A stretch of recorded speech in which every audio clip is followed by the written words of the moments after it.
Alright, so welcome to my stream. Yep, finally doing it. Finally doing it. Hey, awesome. How's it going? I need to extract this. Hey, Swift. Thanks for joining. I'm gonna extract this too. Hey, Rats. I figured I will use YouTube this time just to, you know, test things out. Can you turn your mic up, please? Yes, I can. I think I can. Huh.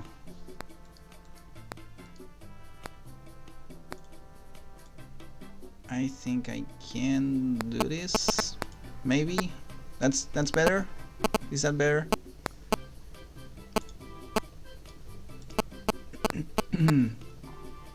Also, there's no filters, and that sucks because I had everything set up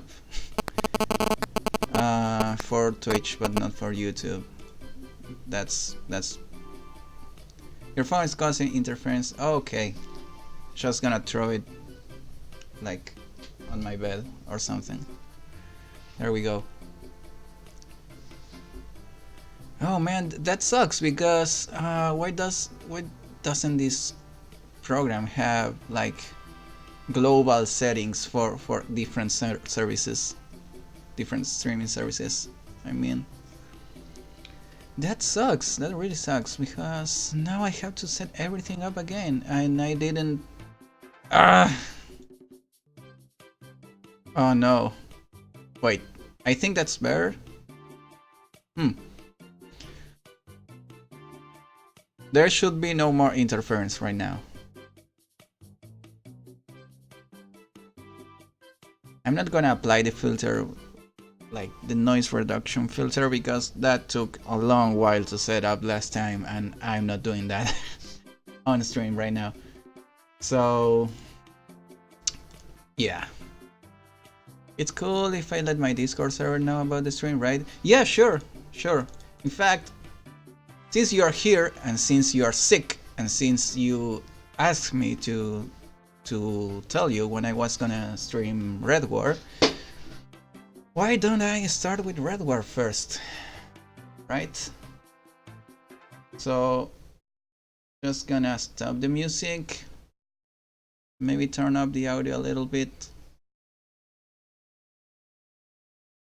and let's play freaking Red War, shall we? Yeah. All right, so oh, wait a minute. Okay, these things just, there's no main menu. It just starts like, okay, it is, oh damn it. I'm panicking. Game capture, yeah. There's no sources. Specific window, Red War. Here we go. Yep, there we go. Woo. Okay. I'm gonna like.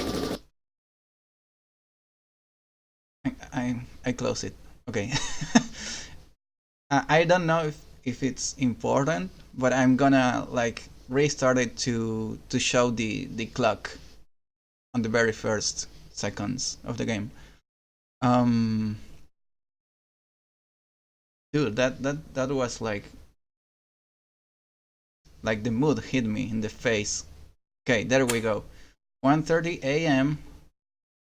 Oh, it's not record. Oh, okay, there we go. All right. So the 4th of January 2028. 3 hours and 30 minutes until the siren sounds. Dude, that's too strong. Way too strong. Okay. There we go. I'd honestly lost track of how long I'd been out there. It felt like hours, but it could have only been minutes. Okay, there's gonna be a little bit of voice acting, I guess. It's actually April 1st. I'm American, so oh shit! Sorry, April 1st. Okay. Oh my God. Sorry about that. April 1st. Okay. I thought I would have been used to the campfire in the distance by now, but this whole night has been full of surprises. Now, hasn't it? Honestly, the biggest surprise is that I was able to find a place to hide, if only temporarily. Those damn people. No, those damn monsters. They have been seemingly all across the city all night. No matter where you looked, one was there. Where they were beating cars, shooting buildings, or slashing people on the street, they were doing something to cause us misery. And it's all because of this damn war. Okay, question mark says, I think he's over there. I held my breath. Surely, they are not talking about me, are they? I had to have been far enough ahead of them. I had to! Fallen! Oh God, please, no! It was a different voice this time. A human voice. Thought you could hide from us forever, huh? But please, just let me go. I promise I covered my mouth and squeezed my eyes shut. Even though it was clearly not me they were fighting at, it sounded way closer than I would have preferred. I could then hear footsteps near where the action had taken place. A female voice could be heard. Damn! I'm surprised he was able to hide from you that long. He never stood a chance. Nobody escapes from me. Except he did, which is why we are chasing after him in the first place. Just shut up and search the rest of the alley. Those stupid humans love hiding in them during the war. I could hear a gun cocking. Roger that, no stuff. Shit. I mean, there's a chance they might not spot me behind the dumpster, but they are way too smart to leave a stone unturned. Oh shit. Things are getting like... I mean, things are not getting real. Things are real. They started this way. The game started this way. That one sounded way too close. Oh shit. God damn it. Find something? Maybe. Oh god, no.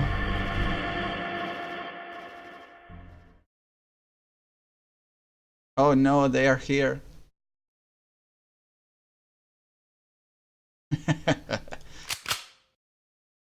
$99.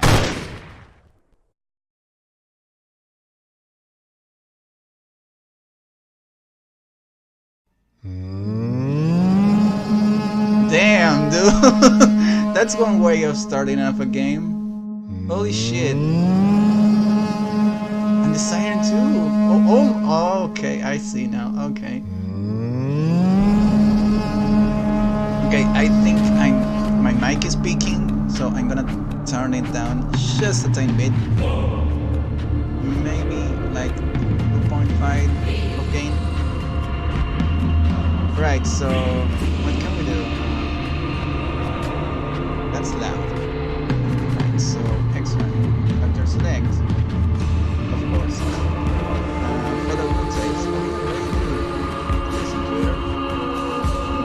You can join the Discord server. Right, so the red word, huh? Seems like pretty intense game. That I can tell. Okay. I'm gonna turn it down just a little bit more. There we go. Turn down the game volume, we can barely hear you. Yeah, I was afraid of that. What about now? Is this fine? There's music on the background. If you can hear like the music blasting, then I'll turn it down some more. Sounds better. Turn up mic volume. Okay, now the mic is fucked. Okay. Dude, I had everything set up for Twitch, but not for YouTube. This sucks. Okay, I hope this is fine.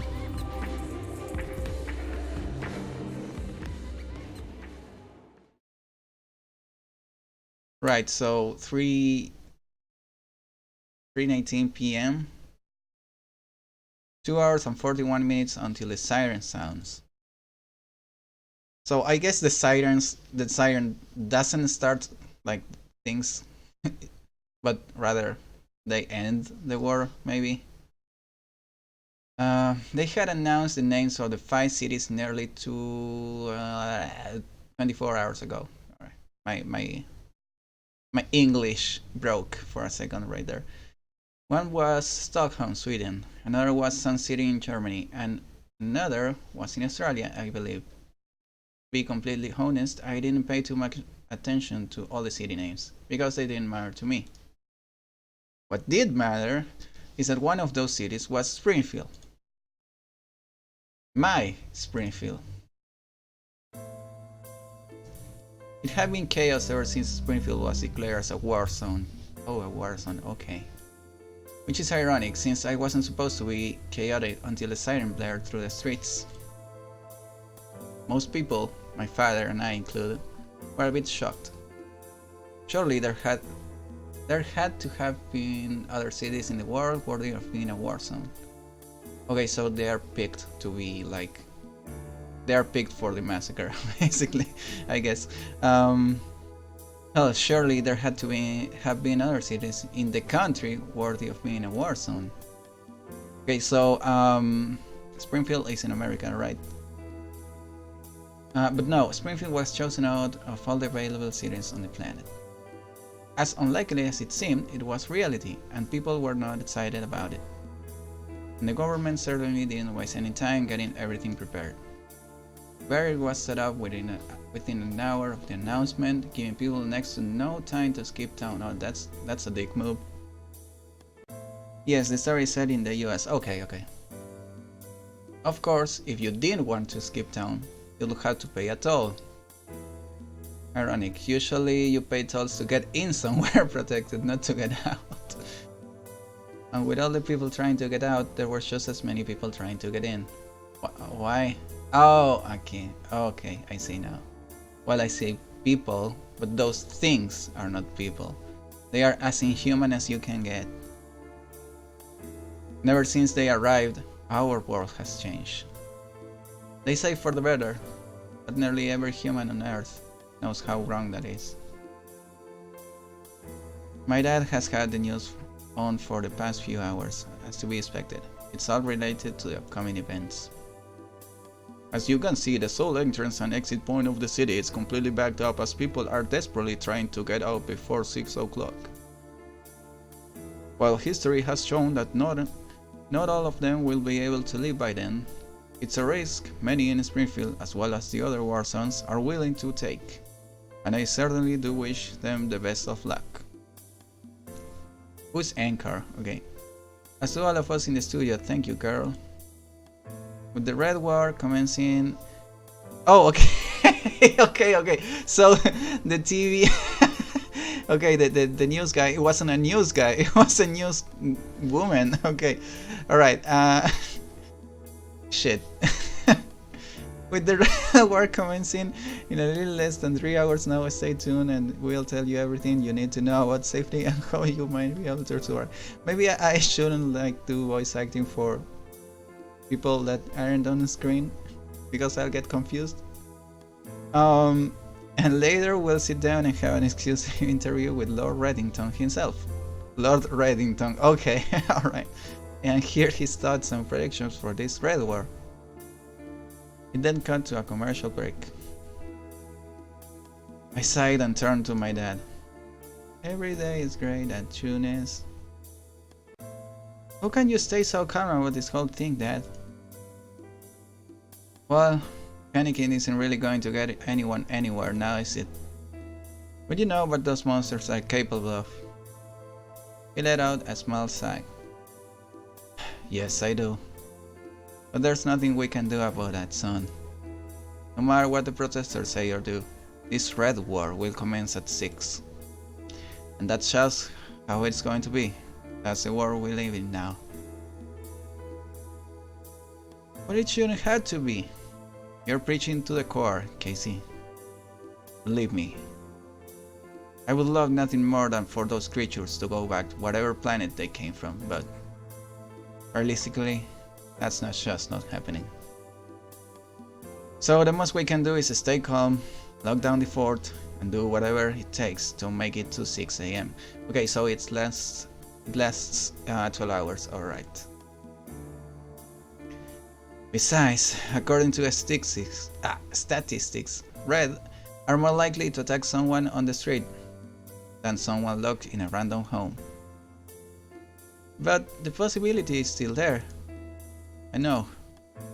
That's why we have to not let our guard down and be on the lookout for any potential threats. Look, it's gonna be a long night. Why don't you get some quick rest? There'll be a nice hot meal waiting for you when you wake up. I feel it coming. The dad is gonna probably die. Alright, whatever you say, Dad. The commercials ended and Dad looked back to the TV. I slowly got up and started walking upstairs. I wasn't really tired, rather. But he's right. It's gonna be a long 12 hours and we need to be in peak focus. It's the only way we are gonna survive the Red War. How am I kidding? Even the best of the best can have a hard time surviving the Red War. The best of the best. So, okay, so they have survived some Red Wars? Maybe? I lay in bed and stared at the ceiling. Part of me still couldn't believe that this was happening. That in a few hours, our town will become a living hell. Honestly, accepting the fact that these damn aliens even exist is still hard to wrap my mind around.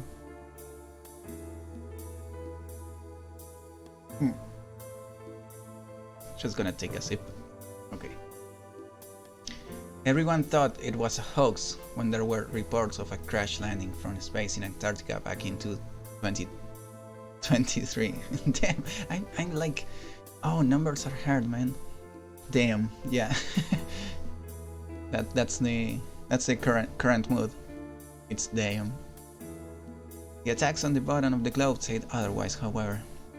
Thankfully, they were stopped by the time they got too close to the equator, but, well, the military should have just killed them all when they had the chance, but no, they had to sign a peace treaty and make a compromise. We can't help it, they said. It's just our nature to kill. It's the nature of some humans to kill, but they don't get a free pass to go on a slaughter spree. Not that anyone gives a shit. It took less than a year for the first ever Red War to begin. They really wanted to appease this monster ASAP. Since I wasn't too tired, I took out my phone and scrolled through Twitter. Can you put Twitter on on fictional stuff? As to be expected, hashtag Red War 2029 was the #1 trending topic. There were a lot of people from school who were rightfully freaking out, though there was that one preppy bitch who posted a selfie of her in New York, claiming how thankful she was to get out as soon as the announcement was made. Twitter.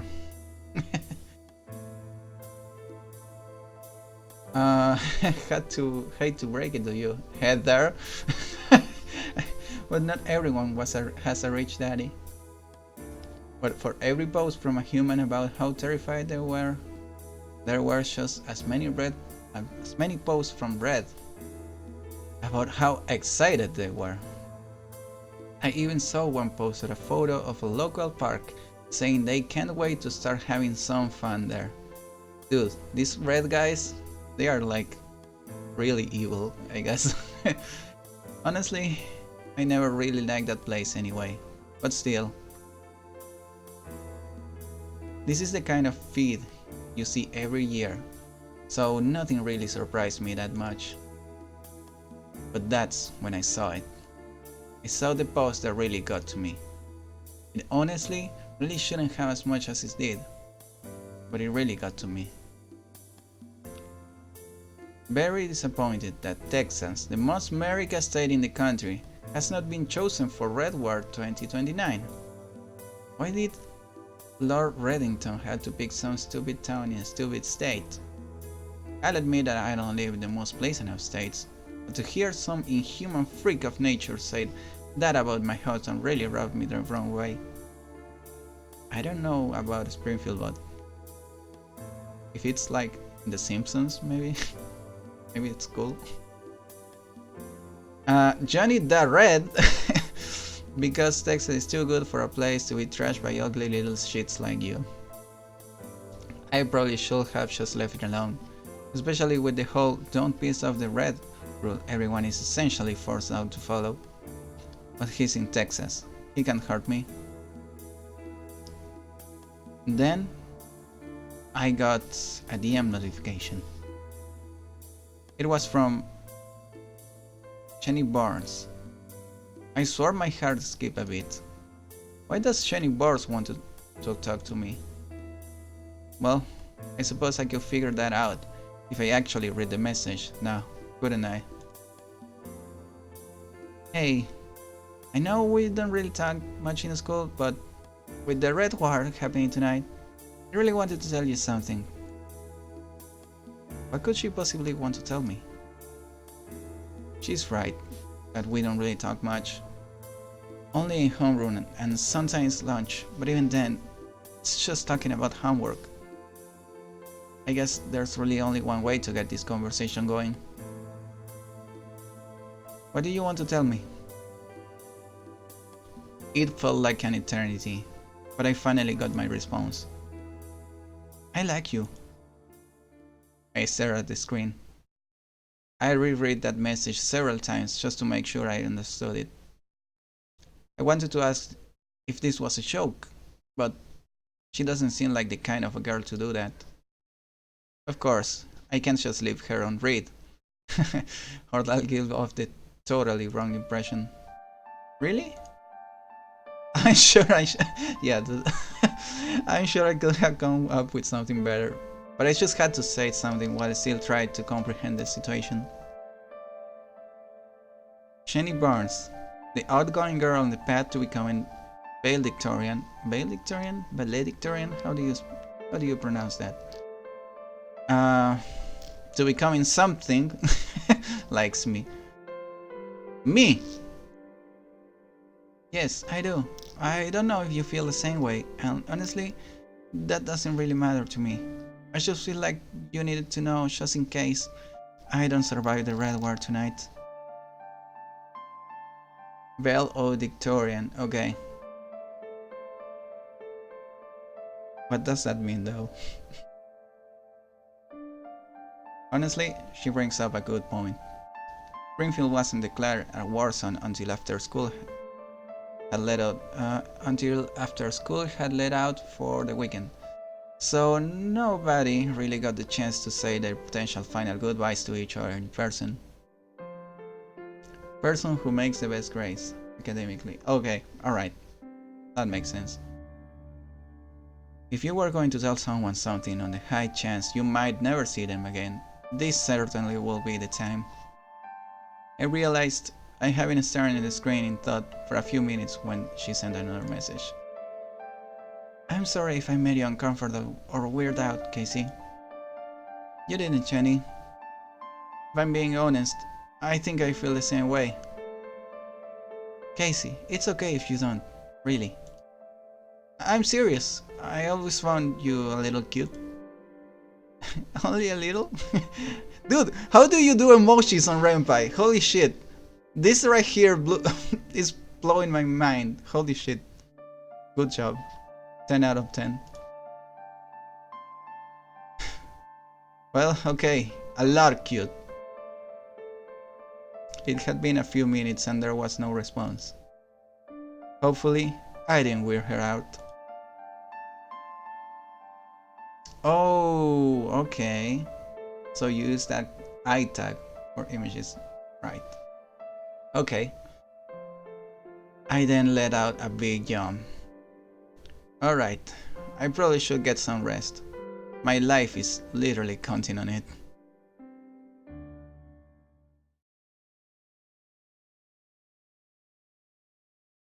Now, this is legit. Like, this is like really good. At least, I mean, I'm not that picky, but this is entertaining. It has some good writing too. Yep. Enjoying it so far. I had woken up to the sound of my bedroom door opening. Turning towards the doorway in panic, I was relieved to see a familiar face. Dinner's ready. Now that he mentioned it, I could smell something wafting. Wafting? That's the first time I see this word. Through the house. Hey, you don't hate it, so I'll take it as a win. Right, yeah. I don't. It's entertaining so far. What is that? Pizza? I figured with your mother out of the house, we could have a men's dinner of sorts. Okay, so pizza is like men's dinner, right? I'll take that. Oh yeah, have you heard anything from her? I'll take that as a no. Well, no news is good news, right? People are still trying to get out of Springfield, so there's a good chance she's one of the ones near the exit. I would hope so. She left hours ago. Well, she wouldn't want us to worry about her. When she gets out, she'll call us. Now, come on, dinner's gonna get cold. As he left my room, I couldn't help but look outside. The sun was slowly going down and the streets were practically empty. Honestly, I'll consider that a blessing given the circumstances. I then took a look at my phone and he had responded. Sorry, I was sitting, lol. LOL, lol. How do you say that? I always say lol, but I don't know if that's right. But aww, I'm glad you feel the same way. Smiley face. Whew, that's a relief. I'm about to eat too, in case I don't hear from you before 6. Be safe tonight. With that, I went downstairs. LOL. You can say it either way, okay. I'm just gonna say lol. Sure enough, a cooked frozen pizza and 2 plates will be seen on the kitchen counter. On the kitchen counter, okay. That's really a men's meal. Slightly simple says, it looks like a person sticking their hands in the air to me. Slightly simple. I don't know you from anywhere, I guess, so welcome to the stream, yay! I hope you're not like being bored to death. I say lol, yeah, that's what I say too. After we each took half pizza, dude. Hi. Hey, Red Ward #1 fan Slightly Simple is here. Oh, okay, so you're from the Red Ward Discord. Welcome. I hope you enjoy your stay. I'm the guy that gave the red guns.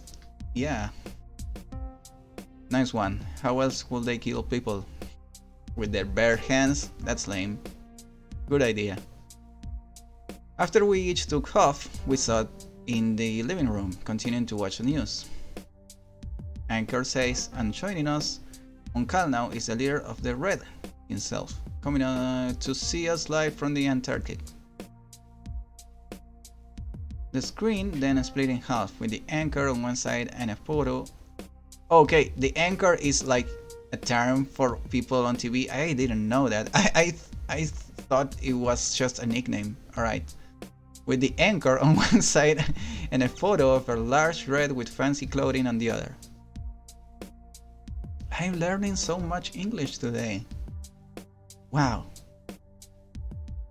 I'll give you guys Spanish lessons in return if you want to. He looked professional enough, but his influence over our planet is just disgusting. An anchor is the person sitting behind the desk giving reports. Okay, right. Okay, that's cool. Thank you for joining us, Mr. Reddington. Lord Reddington, Mr. Michaels. Should I give him like more gruffy voice, like Lord Reddington? No, that's lame. I won't do that. Sorry.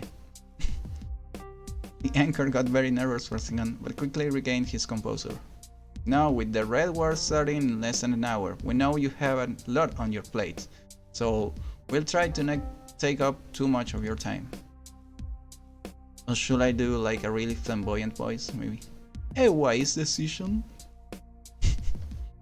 His influence isn't like, this is a serious V and I'm not going to do that voice. His influence isn't the only thing to dislike about the guy. First of all, we are curious to hear how this year's war songs were decided. Give him the voice you think of when you see a guy with a thick beard. Oh, so that's like really deep, gruffy voice, but I'm not sure I can do that. Like I have like, I don't know, stupid, nerdy voice, not manly voice. Big beard, hair in chest, manly voice. That's not my style. I took a bite of my pizza while Reddington chuckled. Well, every year there are a large number of willing participants who wish to exercise their biological right as REDD to unleash their true self. And also, every year I hear complaints from REDD who were unable to participate because they were not near any of the designated war zones. This year, I would have liked to select more than 5 cities as a solution to this issue. But you humans certainly do love limiting our freedoms now, don't you? Hey Sasa, welcome to the stream.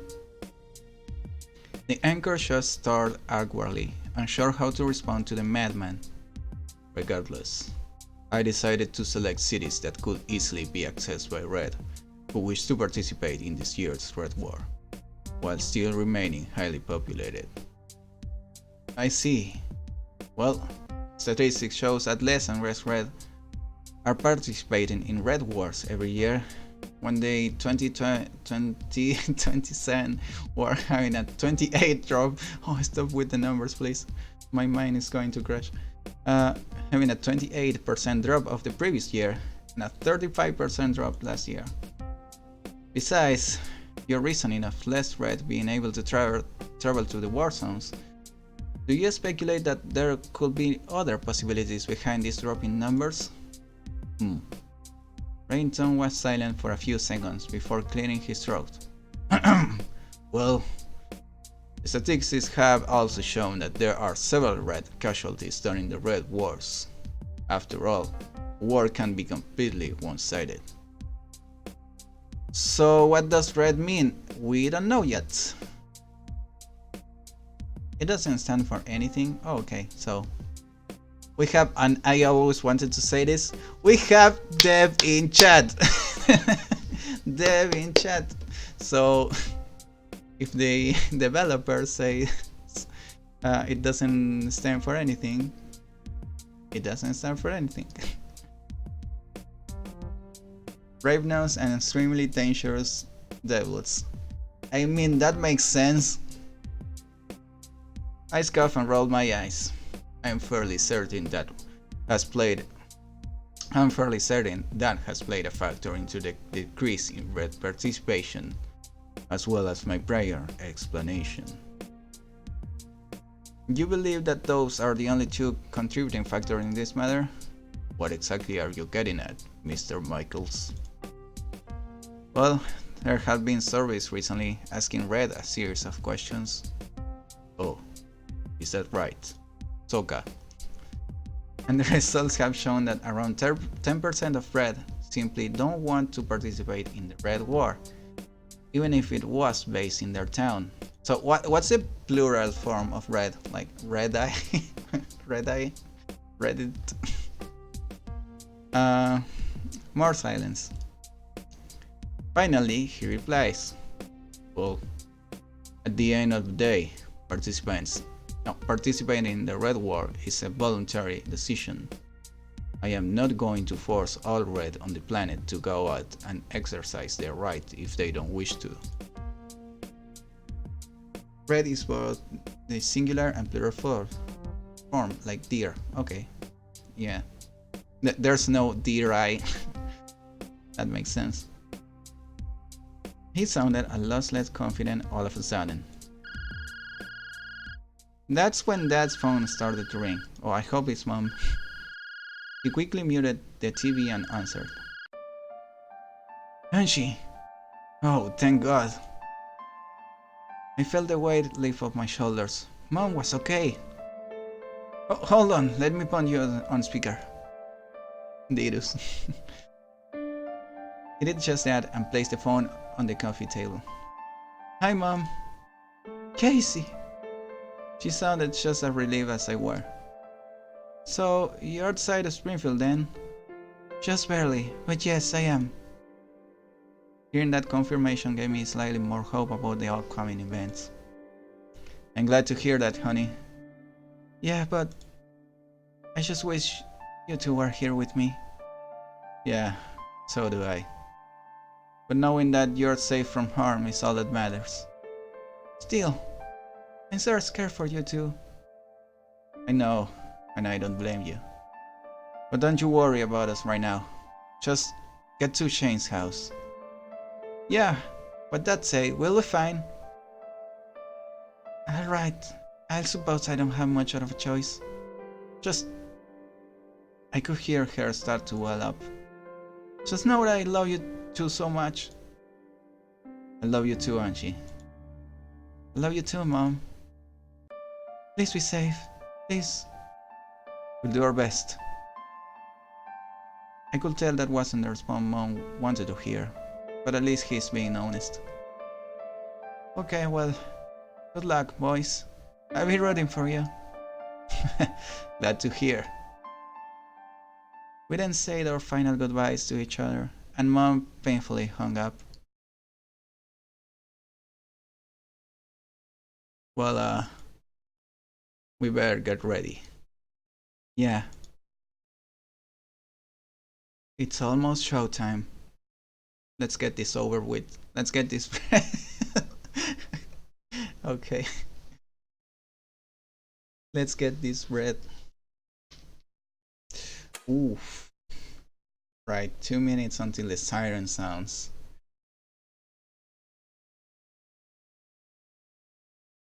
The doors were locked. Curtains were shut. The lights were off. The gun was on the table. All we could do now is wait. With the only source of light in the house coming from the TV, we watched as the countdown in the bottom corner got lower and lower. The 6th annual Red War is about to commence very quickly, and we all wish you with the best of luck. We'll be broadcasting the war live from the studio turned safe house. Oh, from the studio turned safe house. So that those who are interested can witness the night's events. Once again, we all wish you the best of luck, and may God be with you all. Then the countdown hit to a minute left.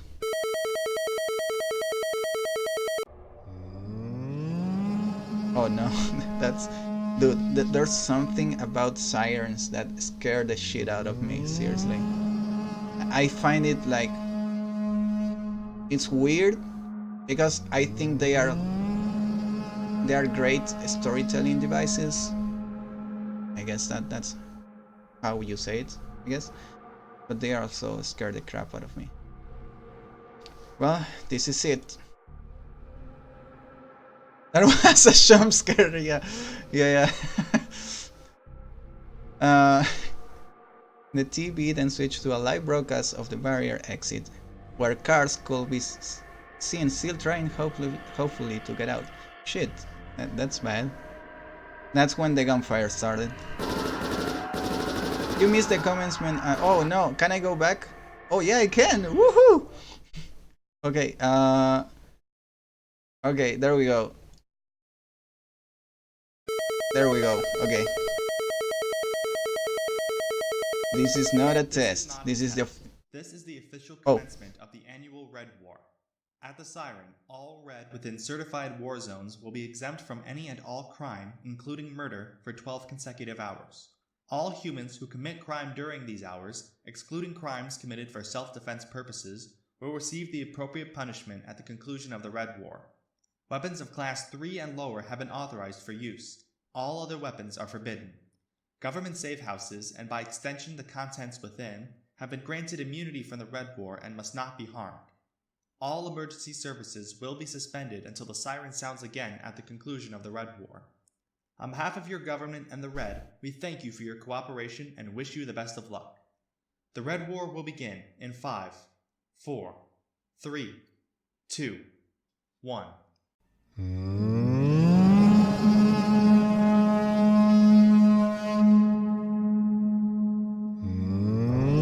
The last meteor is in captivity.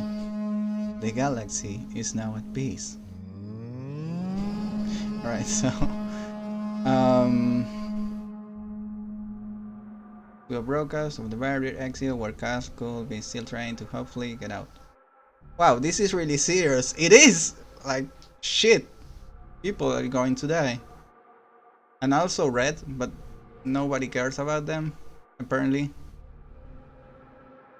That's when the gunfire started. God damn it. As people got out of their cars to hopefully flee, but failing to do so, I closed my eyes and put my head down. The REDD didn't waste a second of time getting a body count going. Turn it off! Don't gotta tell me twice. Dad then turned off the TV, leaving the house completely dark and quiet. So, this is really happening? Yes, it is. I mean, I've seen footage of REDD Wars before, but actually knowing it's happening right in our town. Hey, he then gave me a pat on the back. It will be alright. Will it? I sure hope so. How reassuring. For now, they all seem preoccupied with the border. As wrong as it is to say, if they are attacking the people there, they are not attacking us. So, let's just try to relax a little bit, okay? Well, that's about all we can do. So, that's very much easier said than done. If nothing else, just be thankful that your mother isn't here to have to deal with all of this. Yeah, no kidding. But I can't even begin to imagine the amount of stress she's going through regardless. Driving to On's chains in what is most likely a very high traffic while worrying about what we are dealing with. That can be good for the baby. Oh shit. Oh no. He then lightly sighed. Well, it's only normal for us all to be worried about each other.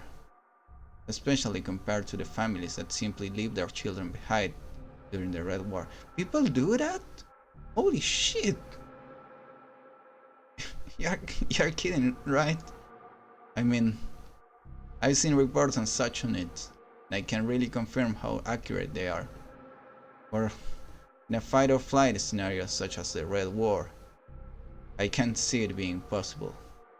Jeez! I mean, this isn't the most pleasant of conversation topics, but at least it's getting our minds off the image of innocent people getting mowed down. Like real life, yeah. Anyway, I'll take the first shift of RDD. You just take it easy. Well, no promises, but I'll try. I'll take that. He then placed a shotgun on the spot next to him when I made my way upstairs. This all feels very unreal. On one hand, there currently are no active threats near us, so it feels just like any other night. On the other hand, I can't help but wonder if some of the people I see on a daily basis are already dead. Oh, what about like that girl on the phone? Classmates, teachers, people from the grocery stores. I mean, I can honestly say I get along with all of them, but I will never wish death upon them. Especially death via the Red War. At least wishing death normally could just be as simple as them accidentally getting run over by someone blowing a red light or having their heart stop while they sleep. Death with a Red War though. But a lot of them will just do what they did at the barrier when it's nobody they care about. If they are going after someone in particular, they'll make sure to make the dying process as slow and painful as possible. You may think I'm exaggerating, but trust me, Red love to share stories about their kills. Some are even considerate enough to have archived photos and videos of the occasion. 10 years ago, you're getting so much shit if you posted something like that, but thanks to the Red, you can basically get away with posting anything. Oh wow, that's... oof, that's... yeah. I'll create that as the one good thing they have contributed to society. I then took out my phone. I wasn't really in the mood to scroll through Twitter and see what was happening, so I decided to play a puzzle game to pass the time. What about synthetic girlfriends puzzles? I've heard those are good. I probably end up taking another nap soon, especially with me on guard duty within a couple of hours. But I'm not really tired at the moment, as to be expected. Still, if things stay like this throughout the whole night, I'll consider that a success.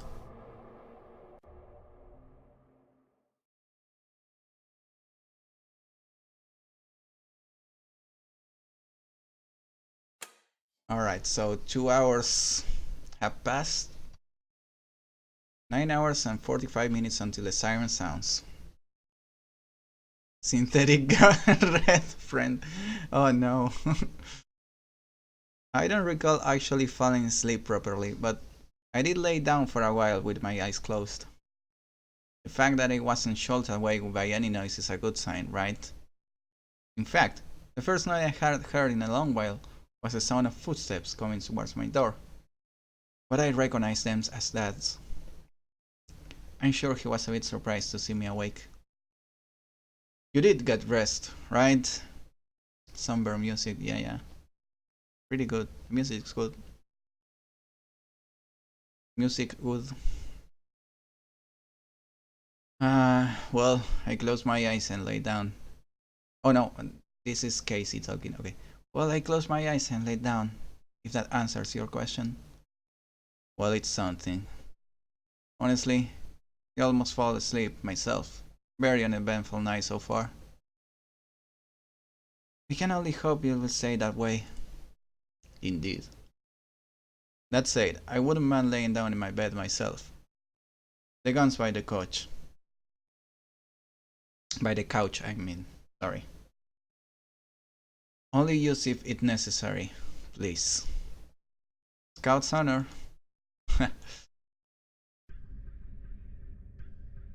Sitting on the couch with a gun on my lap isn't something I ever thought I would have a need to do.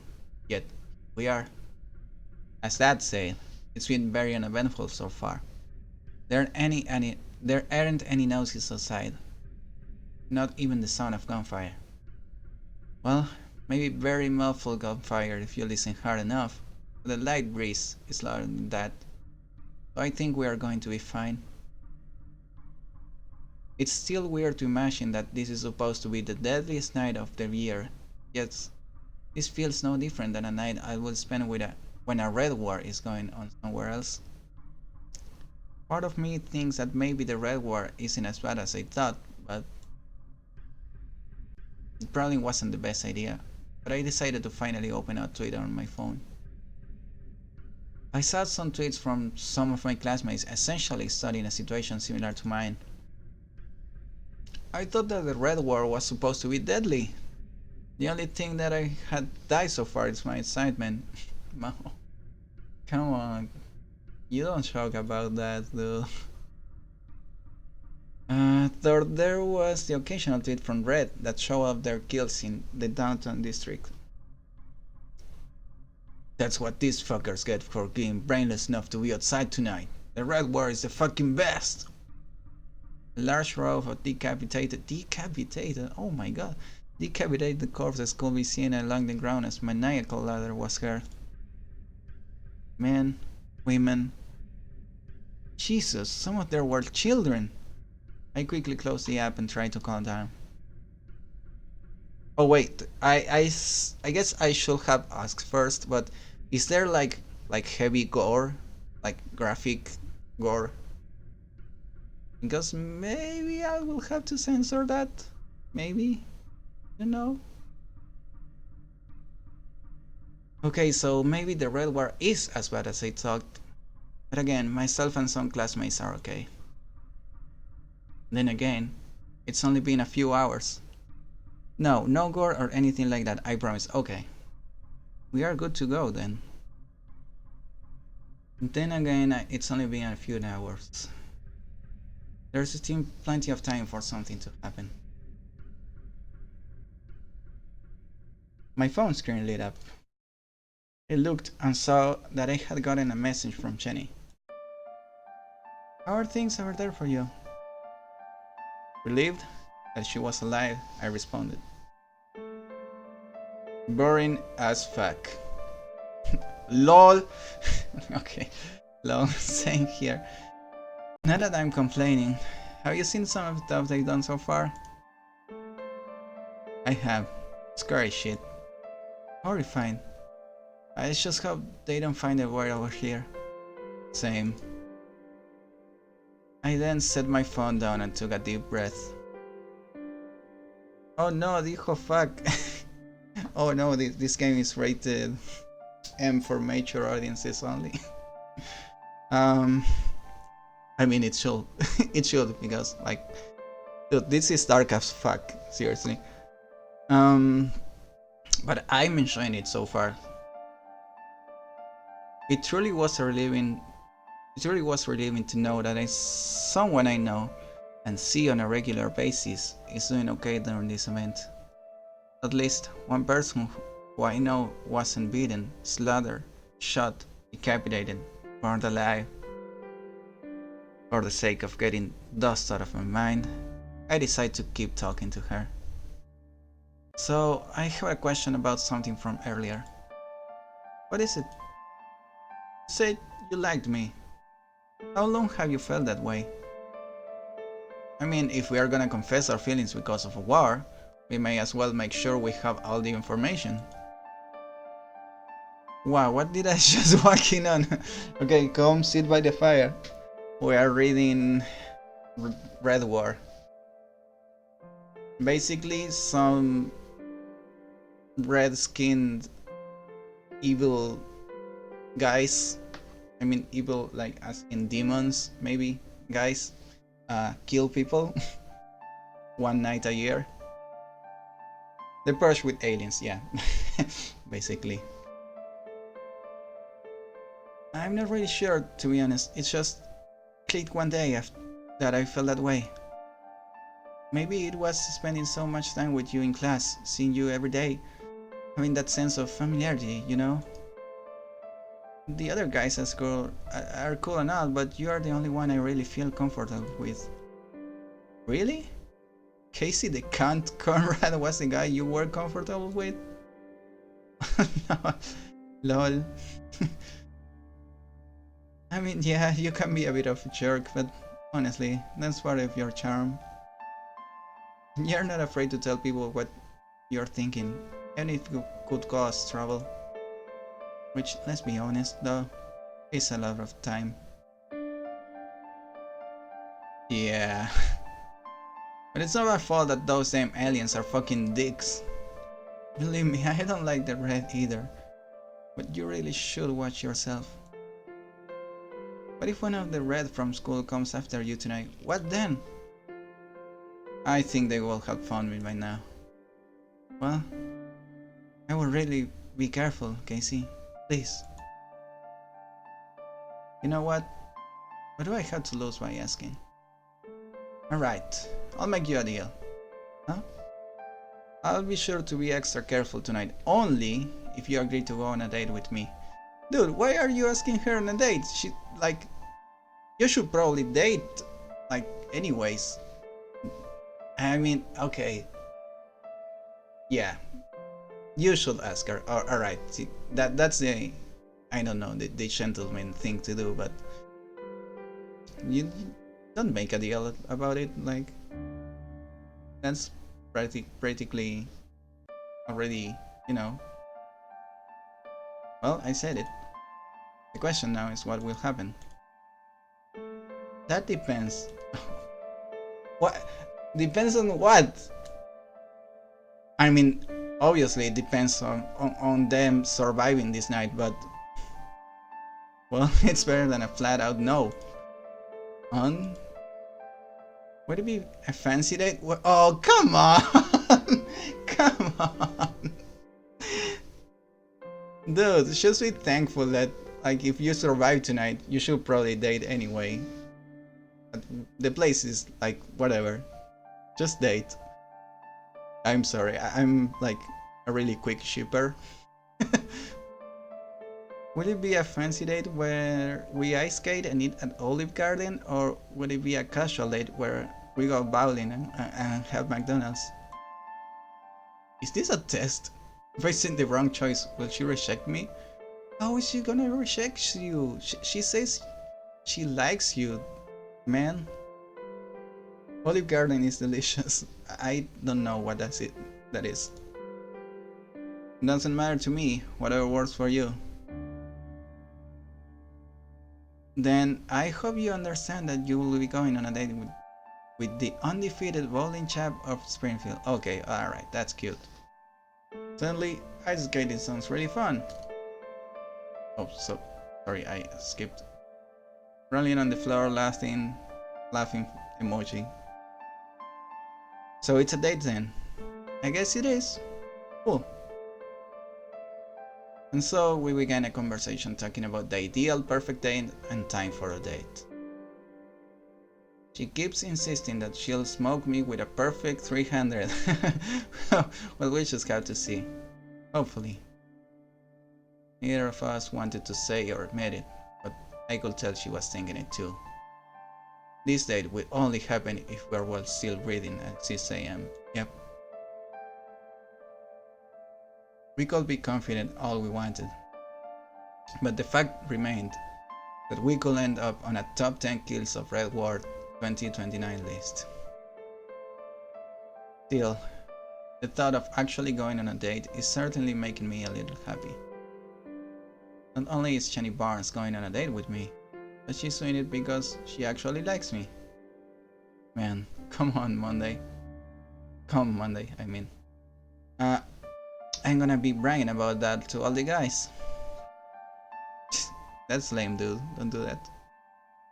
Needless to say, our conversation was enough to keep me occupied during guard duty. I was still paying attention, obviously, but nothing was happening anyway. At least for now.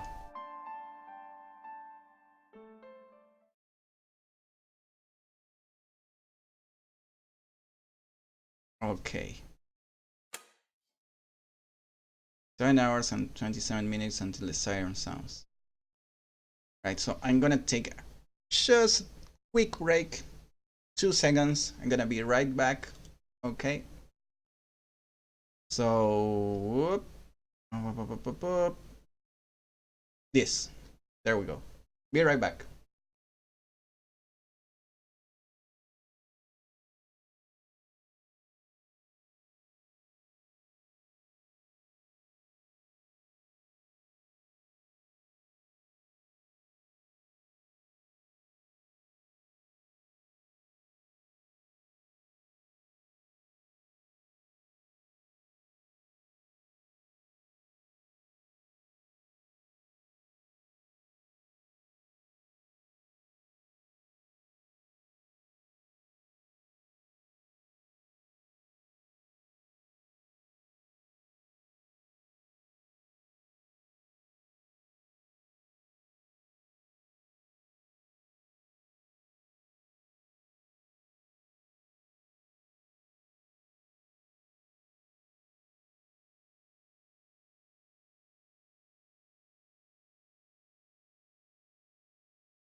All right, I'm back, boys.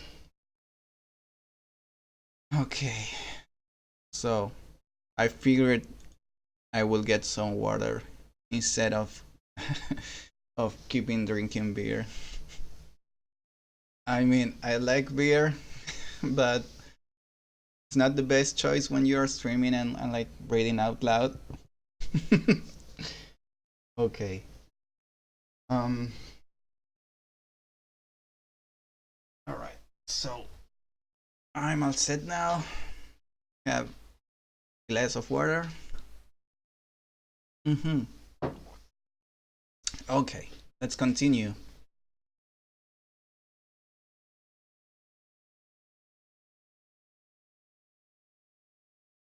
Any idea how things are going in town?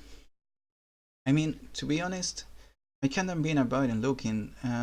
Don't want to risk finding out the hard way that someone I know is dead. I suppose that's true. I'm just worried that if they get bored of the count and district too quickly. Yeah, not the count, but the downtown. Downtown district too quickly. They might expand on the smaller areas. You kidding? I'm sure they're having a blast shooting up all the apartments over there. I'm sure they are. I'm. I guess maybe that was too casual to say, huh? Well, that's just how the world is, I guess. Anyway, feel free to relax and not worry about it. Yeah, that sounds like a good idea. Oh, by the way, have you heard anything from Mom? The last I knew, she had texted that she made it to Aunt Shane's house a couple of hours ago. That's good. Still, it might help to know she's alright. Yeah, I've been talking with a friend of mine from school just to check on each other. Well, that's good to hear. I don't want to tell Dad about me and Jenny's potential date yet, mostly because of the potential aspect of it. Yeah. So, even if it was certain, I would have to distract him from survival by getting him excited. I would hate to distract him from survival by getting him excited by his son's first date. He then took out his phone to text Mom when I started towards this. What I started? I started. I started walking, maybe towards the stairs. Oh no! No! No! No! No! Wait. There we go. Just in the audio. Someone help me, please! Oh shit. Despite the gunshot, we could still hear him scream, which I suppose is a good sign. Topping the gun out of the couch with his phone, Dad walked over to a living room window and slightly pulled back the curtain. What do you see? I whispered softly. Okay, what do you see?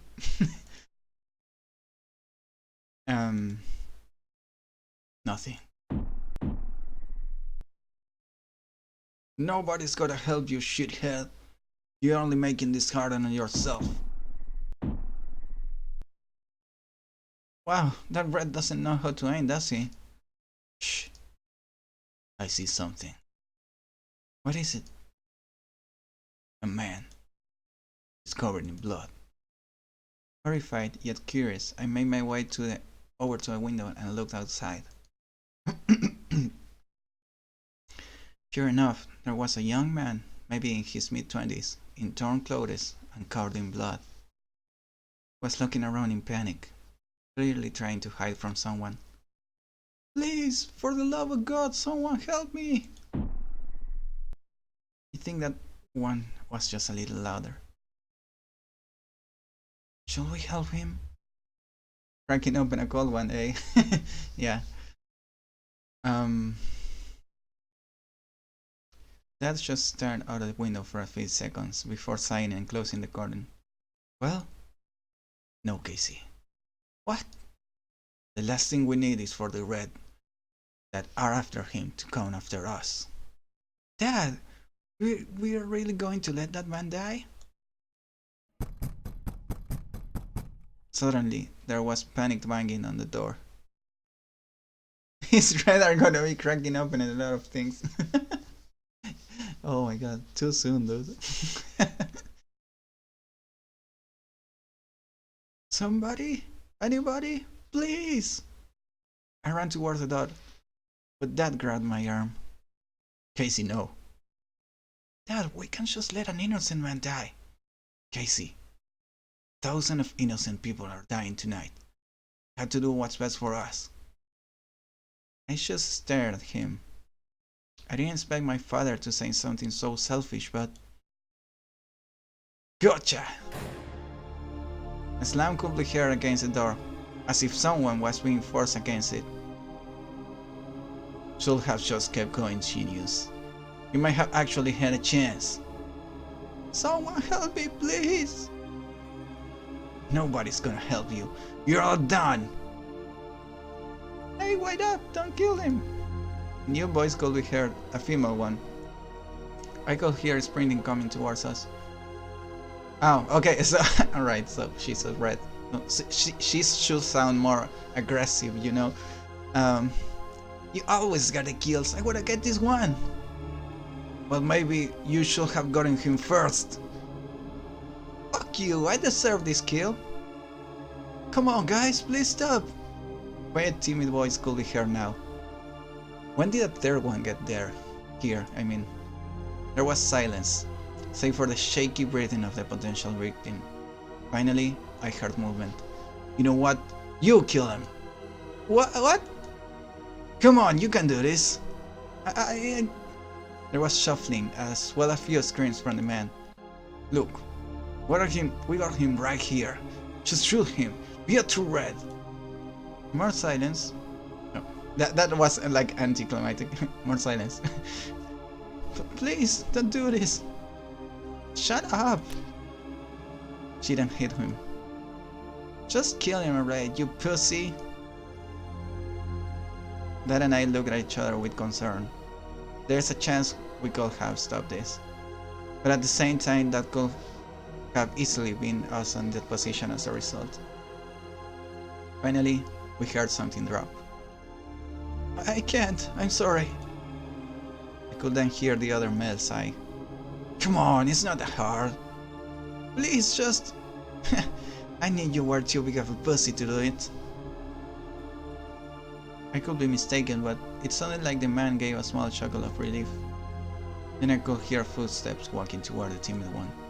Alright then. But next time, I'll let you off the hook this easily. Dad and I jumped a little bit, but our noise was covered up by the sound of the dropping body. Hey! I wanted to kill him, you fucker! Oops. Dad and I were still just staring at each other in horror. An innocent man just dying on our porch. A human being, like the both of us, is now lying dead on the other side of a front door. But we are still remain silent, as if we heard the footstep walking away. Look, you need to stop being a little coward, right? You're red. You need to act like one. I don't know what you bother, hon. He's never gonna be a real red. Oh yes, he will. I'll make sure of it.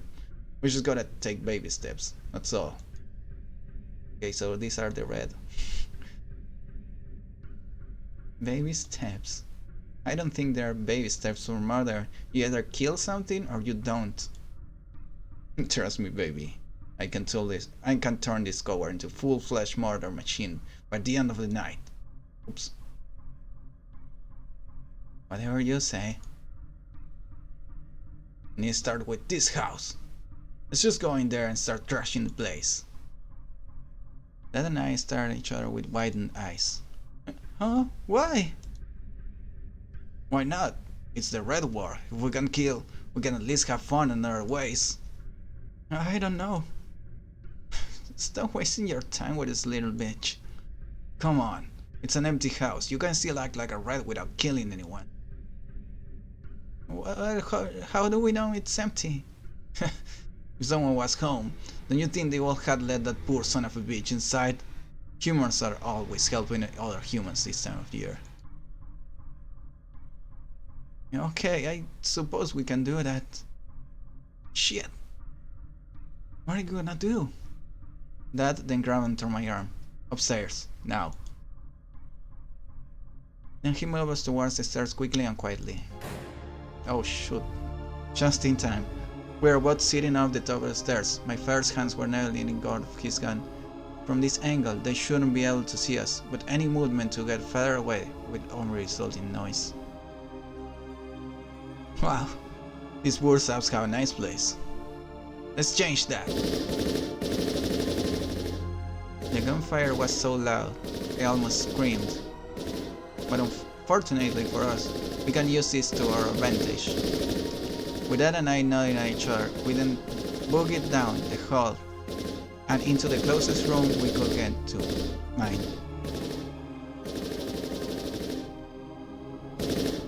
Using the gunfire to mask the closing of the bedroom door, we took a second to relax. So now what? We just have to stay calm and hide. We have to get bored of our house eventually. Oh wait. Oh yeah, that's Dad speaking. Okay. Yeah, why? When they shoot up every inch of the place. Look, if nothing else, we have this. He held up the gun.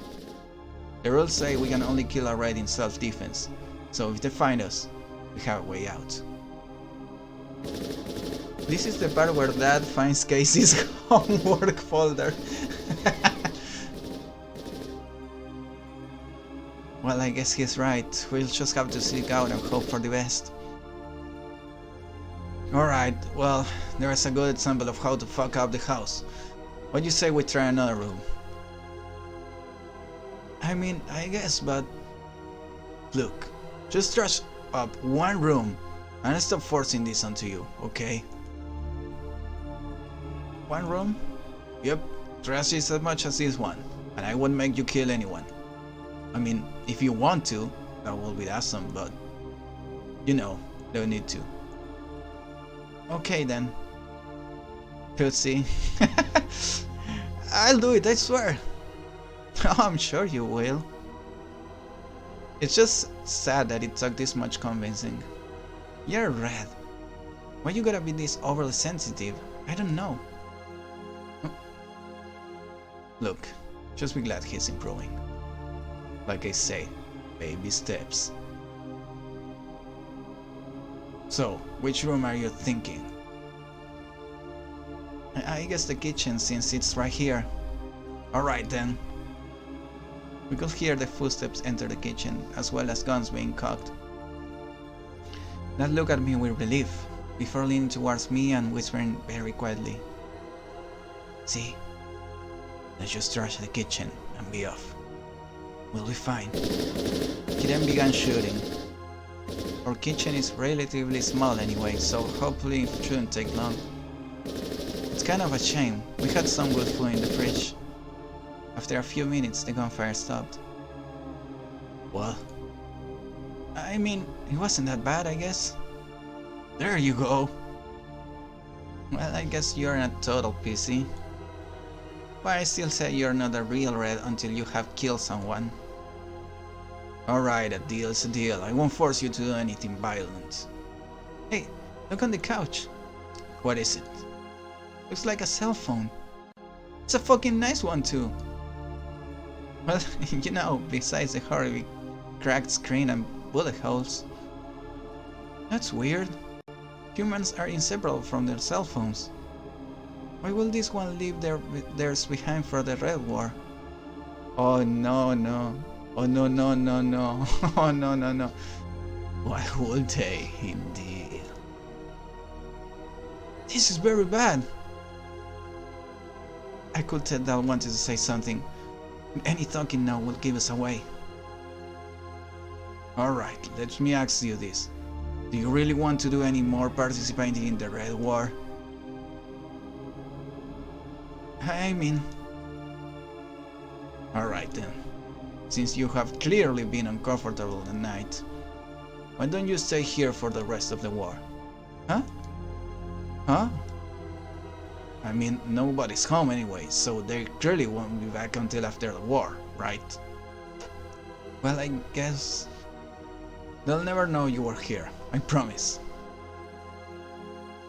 That's it. Call us if you find anything suspicious. Suspicious? Like what? Just anything you think we'll want to know about. Okay. He clearly sounded confused. But if you do find something suspicious and don't tell me, you might not like what happens. Well, come along, baby. Come along, baby! We still got plenty of time and people to kill. Okay. Fuck yeah. Well, what a predicament we found ourselves in.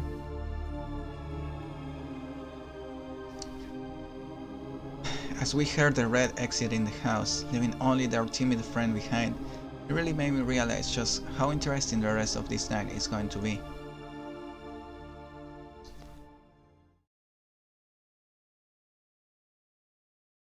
Dun dun dun. Only 6 hours left.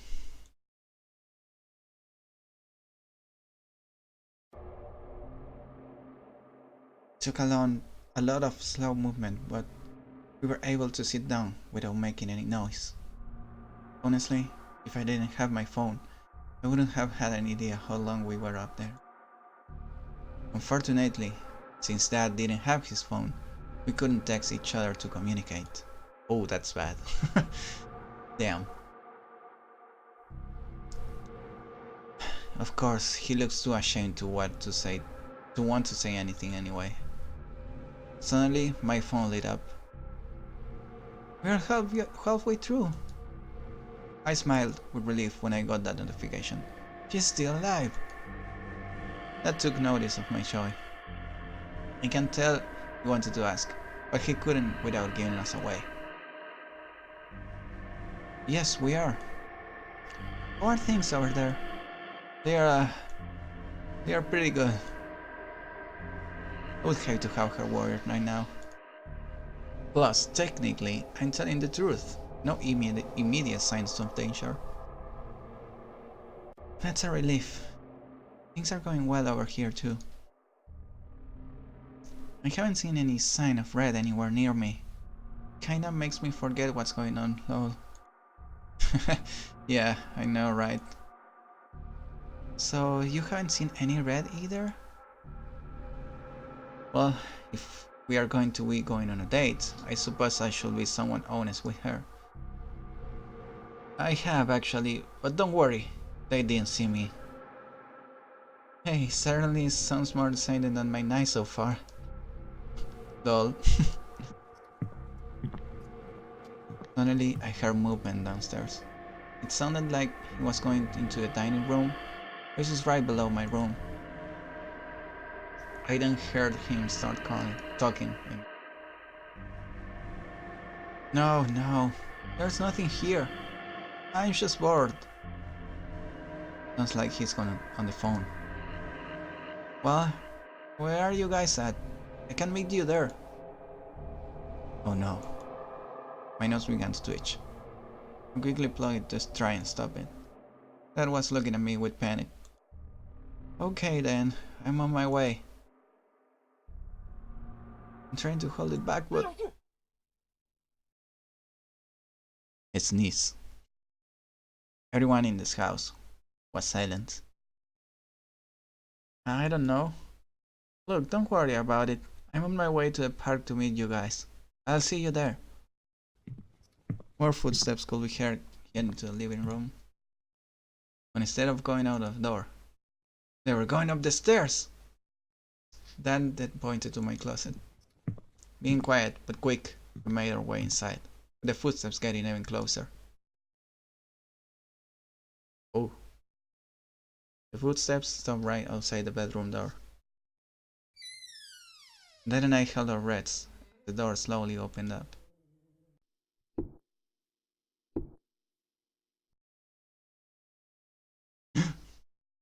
Holy shit. Oh no. Oh no. He was looking around the empty room with caution. He was unarmed, and he certainly showed no intentions of killing. But when it comes to the Red War, there is no such thing as too careful.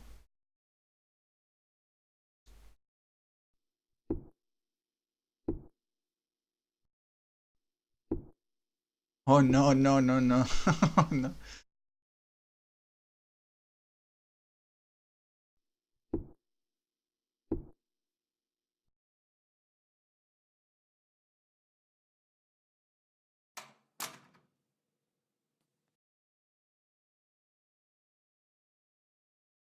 Did he really fall for it?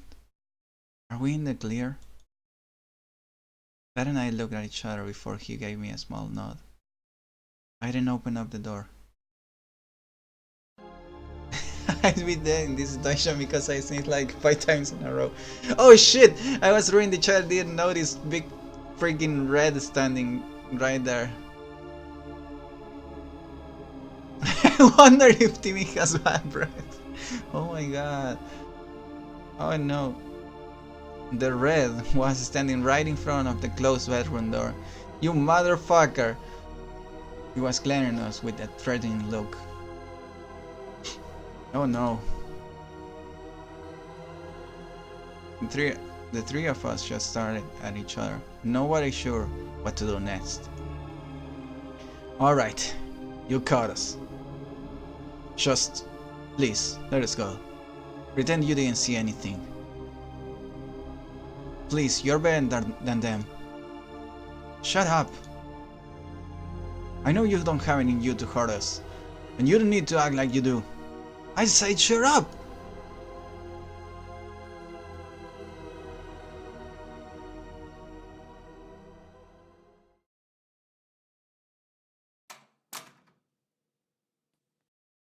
And with that, he left the room. He went downstairs and out of the house. Well, that could have been worse. Yeah, I suppose it could have. We then spent about 30 seconds just laughing. I don't know if it was the shock and panic were enough or what, but we both really needed to get that out of our system. Finally, Dad looked at the bedroom door. Well, now that we can feel free to talk again. How is that friend of yours doing? The one you've been talking to? She seems to be doing fine. She, huh? Dad? I'm just teasing you, Casey. I'm glad to hear she's okay though. Speaking of which, when did you text Mom and ask how she's doing? Good idea.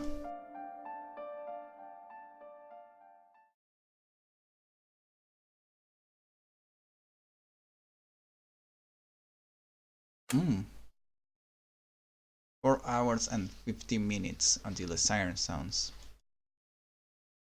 Okay, so that was really fucking close. God damn it. Oh, so this screen is really more than that, hey? Yeah. Are you nervous? A little, yeah. Though I'm not sure if it's because of the whole Red War thing going on. I suppose that could be part of it, yes. We had run out of conversation topics and with Jenny occasionally checking in on me. It was only a matter of time before I told Dad the truth. Oops. Still, my boy on her first date. I'm sure your mother will be just as excited as I am. I don't know. I'm sure she would want to run a full background check on Jenny before she makes her final opinion. Well, from what you have been telling me, this Jenny girl is top of the class, right? Basically. Then I'm sure your mom will love her. Plus, you'll have a fun story to tell on your date. Huh? No, the whole red in our house thing. Oh right, I guess I just didn't really see that as a tell her that wording. At least on a first date. Perhaps you're right. Well, no matter what you do, I'm sure it will go great. Just promise me one thing. What's that? That if the time comes, you go's protection. Dad! I'm just kidding. Well, not completely as you should use it, but never mind. Just don't. I know. Never mind. Just don't do anything irresponsible, okay? I then gave a small chuckle. Alright, I promise. I then leaned back on my bed and thought, it's crazy. The red water is over halfway done. Remember to use protection, trust me, I know from personal experience, that's how you were born. It's crazy, the red water is over halfway done. Time sure really is flying by, isn't it? That it is. I'm safe, Kenny's safe, we are safe. I think everything... Dad and I both turned towards my door. Who could that possibly be? Come on, man! You're wasting your time! I'll believe that when I check this plate for myself. What the hell? I'm telling you, there was nothing here. Then there's no need to piss your pants over a simple check of the house. I don't know, babe. I think he's telling the truth. Since when do you back down on the possibility of finding humans to kill? Since the chance having our time wasted came into play? I would rather be somewhere we know people are. Exactly, the Red War will be ending soon. I wouldn't want you to waste a second of it. You're only wasting time by keeping me here, instead of checking the fucking house. The sooner we look, the sooner we can get the fuck out. No, sit your ass on the couch. Let's go, babe. Or what? Alright, how about this? If I find someone, I'll let you kill them. I'm serious. And if we don't find anyone here, I'll let you get all the kills for the rest of the night. Huh? You will do that for me? You have my word. Then what the fuck are we waiting for? Let's search the place. That's my girl. I bolted for the closet, but Dad grabbed the gun and started to go under the bed. What are you doing? Just get in the closet. Trust me. Dad! We heard footsteps on the bottom floor. They were officially searching the place. Dad then pointed her at the closet and mouthed, "Now." I finally sighed before quietly and slowly making my way over there while Dad hid under the bed. Oh no. The footsteps continued around the house.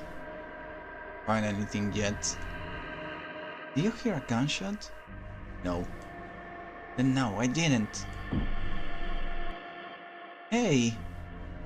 I'm fucking with you. That didn't stop her from stopping her wine over to him. You're fucking lucky. I still don't understand why these assholes are back. The timid one makes it sound like he didn't tell them we were here. What? Did they just suspect something? Did you hear my sneeze over the phone? Did you wonder why it took so long to get over their meeting spot? I really don't know. But honestly, that doesn't really seem to be my biggest worry now, does it? Downstairs clear. Fuck. I'm telling you, you're wasting your time. There's nobody here. Shut up! We still have a whole second story to check. They could easily be up there. Casey's a very loud sneezer. It seems like it.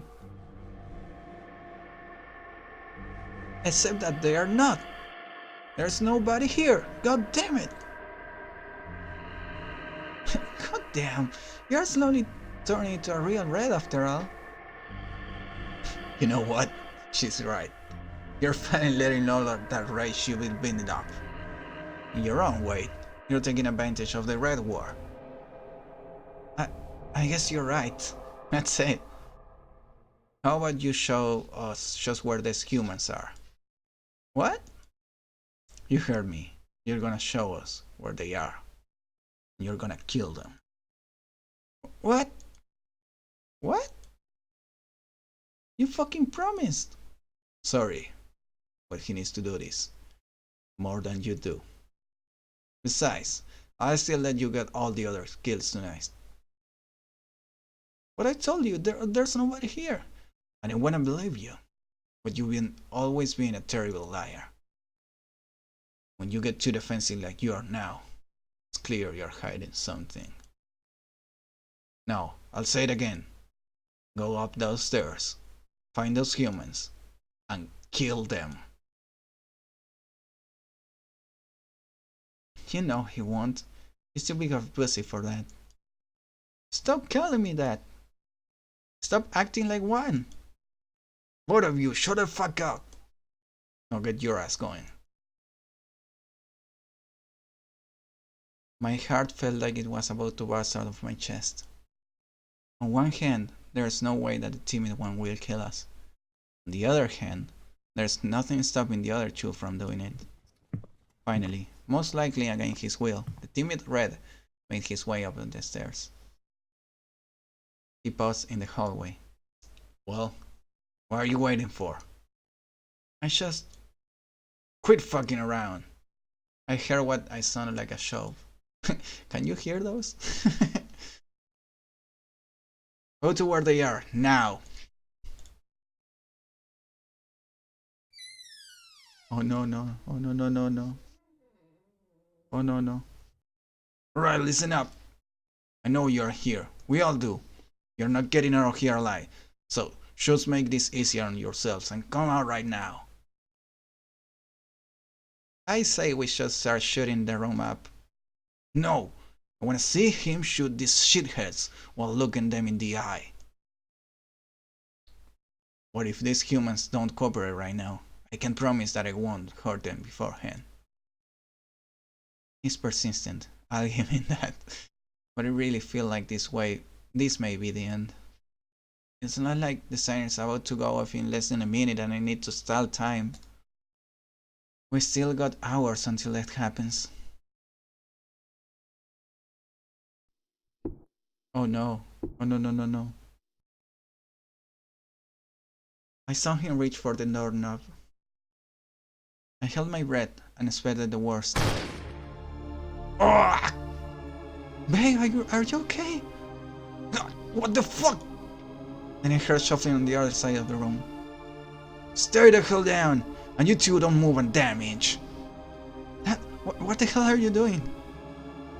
I don't want to hurt any of you more than I had to, so this is your one chance to get out of my house. What? You're gonna kill us? You're invading my home with the intent to kill me, which makes this self-defense, so yes, I will. Not if I kill you first. Oh, if you fucking kill him, we are through. Fuck you, you prick, I deserve this. Nobody has to die in this house. If you wanna kill somewhere else, I won't stop you. But if you don't get off right now,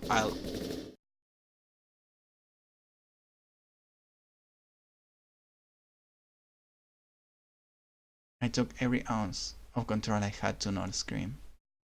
I just covered my mouth and stared through the cracks in horror, my heart beating faster and faster. My breathing became quick and shallow. My eyes were watering up. Are you fucking kidding me? That was supposed to be his kill, you dumb cunt! I then heard her speed towards him. Fuck you. He then started walking out of the room. Hey, where the fuck are you going? To spend the rest of Red War doing what I should have been doing this entire time. You can't just leave me here. Don't worry. You got your little body to keep you company while you bleed out. Let me. You have any idea how much I've tried to help you? When everyone else will pick on you and call you a coward, I was the only one who stood up for you. I was the only one who saw your potential. When you didn't want to join us at Reno. At Reno? And Arena? I was fine with it because I could tell you I still need help. But you begged me to take you here this year. I thought for sure this meant you were ready. What do you do in return? You humiliate me. Just go. Look, go!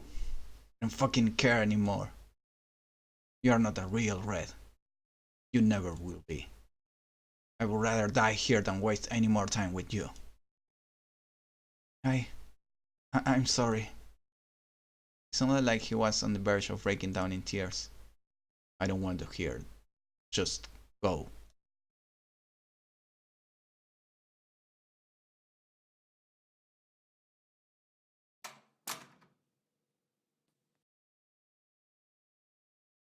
I heard the timid Red make his way out of the house. The only ones left in the house were me and the leader, though we know how long he has. Dad, why did you do that? Why didn't you just give yourself off like that? Why didn't you just kill the girl when you had the chance? Why did you have to try and play the good guy against a group of bad guys? Why? I squeezed my eyelids shut and placed my face into my hands. This fucking war. If it weren't for this fucking war, everything will be okay right now. My father will be lying dead on my bedroom floor. My mother wouldn't have to be at Aunt Shane's house worried sick about us. Mom, what am I supposed to tell her? What am I supposed to say when she comes home and sees the house shut up and her husband dead? I'm sorry I couldn't do something as simple as keep my father alive. And Jenny. I never got to meet Jenny. I'll never get to meet him. How can I go on a date with Jenny knowing that the war that caused us to confess our feelings is the same war that took my father? How can I look another red in the eye, knowing that one of their kind is the reason for my misery? How can I do anything knowing that other people are going through the same suck shit and nobody's going to do anything to stop it? How? How? I don't know. The most I can do right now is just hiding here. At least until the red outside my door bleeds out. I shouldn't be this happy at the thought of someone dying right outside my door, but it's not exactly the kind of creature I should care about, should I?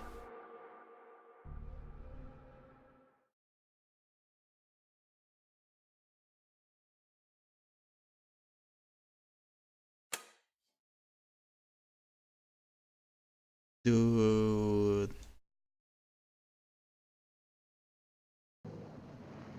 Wow. I didn't realize I had fallen asleep, but the sound of a vehicle pulling in certainly does get your attention. Was it Mom? Was the red war over? A quick look at my phone confirmed otherwise. They heard movement throughout the house. Couldn't help but wonder who it was and why they were here. What's possibly the reason they could have for being here? Hasn't this house been through enough tonight?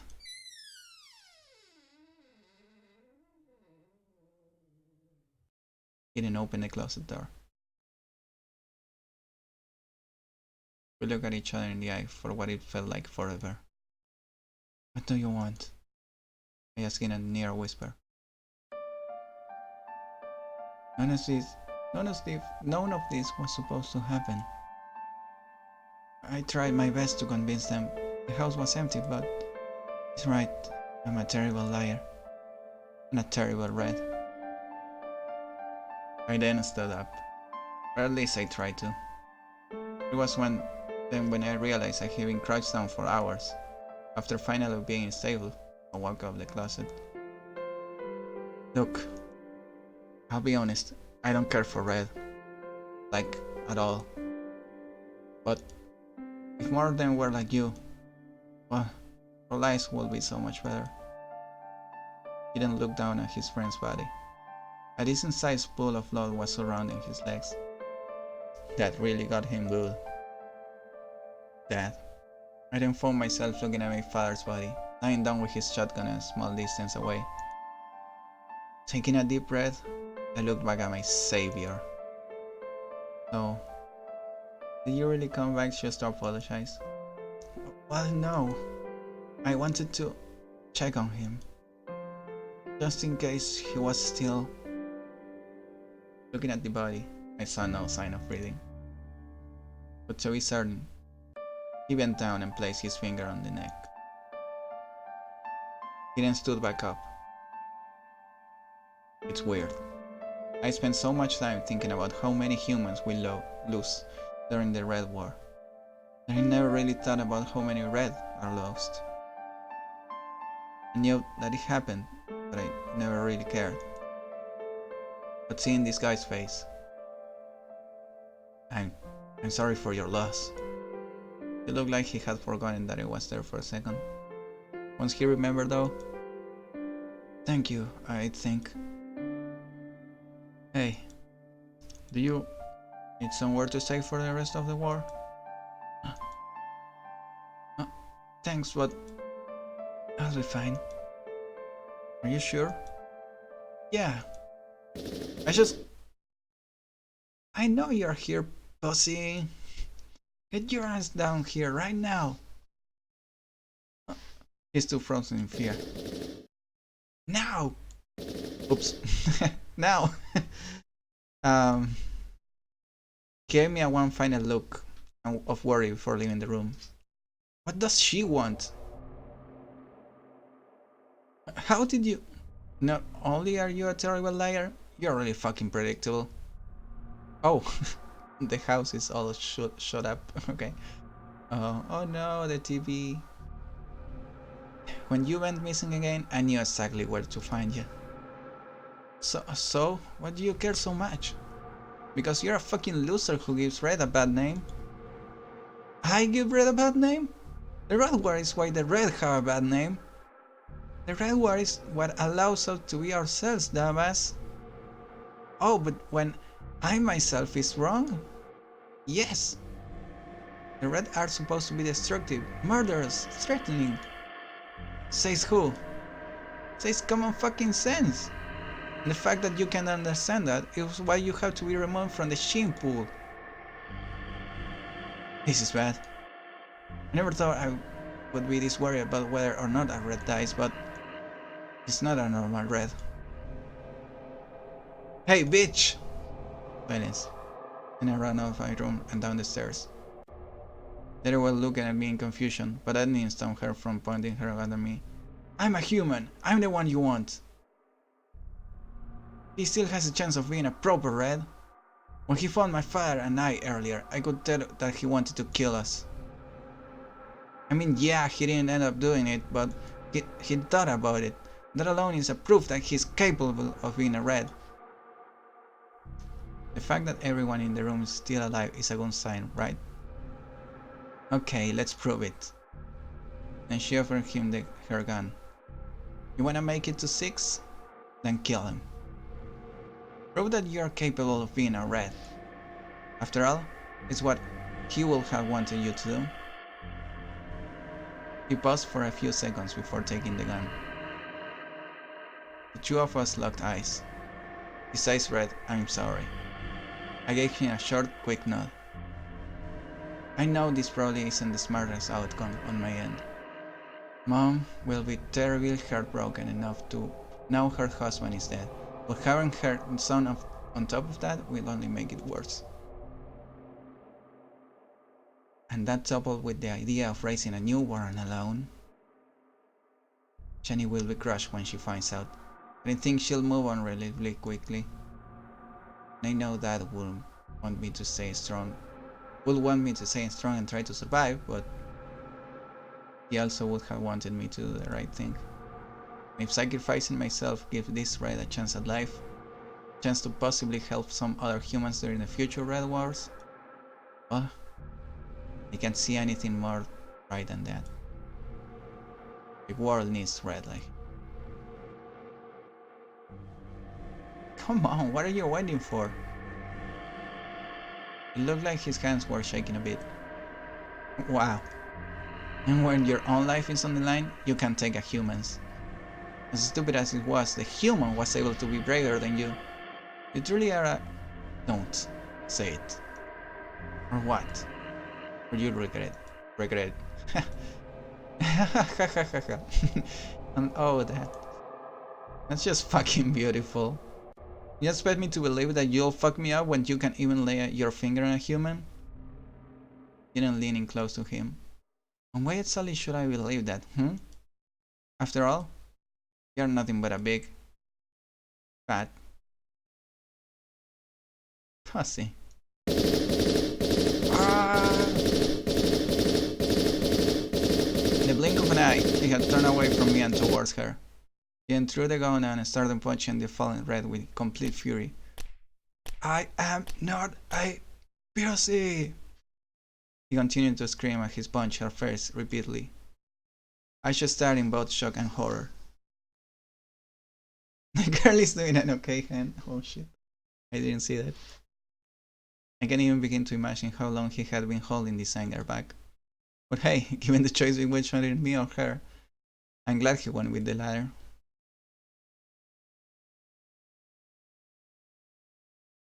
He finally stopped and stared at her. It's as if the weight of what he just did had sunk on him. He then turned to me. I think we can both agree that she had that coming. Hey, you would know that better than I would.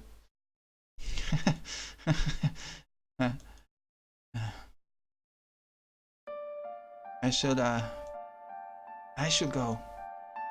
Are you sure? I mean, at least here you got a chance. Hey, I'm a red. It's a red war. I think I'll be okay. I guess I forgot. He then extended his hand. Good luck. I smiled and shook his hand. Thanks. You gonna be okay? Well, Red at this point in time had the advantage on Earth. So yeah, I would say so. What about you? You have certainly got a lot to recover from. Well, I got people to help me, so I'll just do the best I can. Well, it's something. We then broke from the handshake, and he walked out of the house. I looked at the open doorway with a smile. Huh. All things considered, that ended pretty well. Hey, wait up! I went inside to catch up to him. I slowed down a bit when I noticed the corpse lying next to the door, but I quickly regained focus and made my way over to him. Yeah, the corpse of the first guy that died. I remember now. What is it? You live in the area? Well, no, I live at the Red Base in Antarctica. Ah, well, I was just curious if maybe we could stay in touch somehow. You will do that? I mean, wouldn't your friends find it weird to want to be friends with a Red? Hey, it's a Red like you. They won't care. Well, alright then. I'll give you my... I jumped back and screamed before I could collect my thoughts and realize what just happened. Once I did, I looked towards where the noise was coming from, my doorway. She was injured, but she was alive. Very much capable of murder. She screamed as she pointed a gun at me and started firing. Thankfully, I was able to jump on the side quick enough for me to start running away. Get back!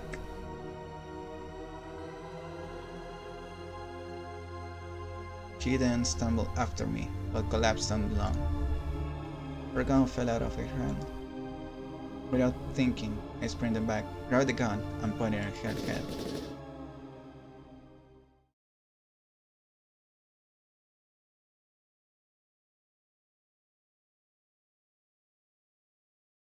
That's for my dad, bitch. You're the disease, and I'm the cure.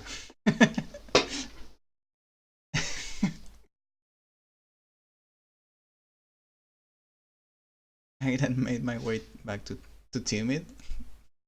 That's his name. The bullets were in his head and shoulder. I let out a deep sigh and closed my eyes. I'm sorry. I slowly walked back into my house. I sat on my couch, stared blankly at. I couldn't believe that just happened. Yet it did. Well, I guess this means I'm just gonna have to be extra careful these last few hours.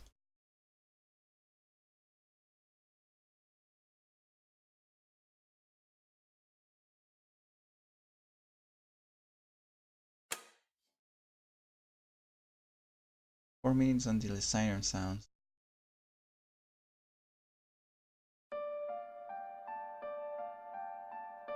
It's almost over. This damn war is almost over. I feel like I haven't moved a muscle in hours. All I did was stare and let my mind wander. A lot has happened in the last 12 hours of my life. I asked a girl on a date. She said yes. My living room and kitchen were shut up like it was a fighting range. Fire died to presumably life. I lost a new potential friend. A friend who did nothing wrong. Come to think of it, most of the people who died in Springfield tonight did nothing wrong. The only crime they committed was being a human being.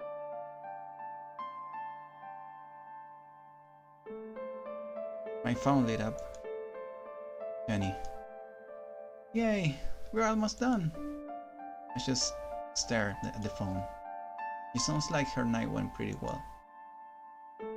Yeah, we are. Everything okay? I took a deep breath. No, Jenny, it's not. My house is shut up. My dad is dead. And I lost a friend. Oh my god, Casey. I'm so sorry. Are you gonna be okay? Physically? Yes. Sad emoji. Well, when the siren sounds, want to come over or something? Do you have someone? Wow. We only recently revealed our feelings for each other and she's already showing this much care. Dude, that's like... It's not because of the feelings, it's like... Dude, your father just died. Like, you wanna come over? Like... Doesn't matter, like, the feelings and all. Just... I'll give you headpats.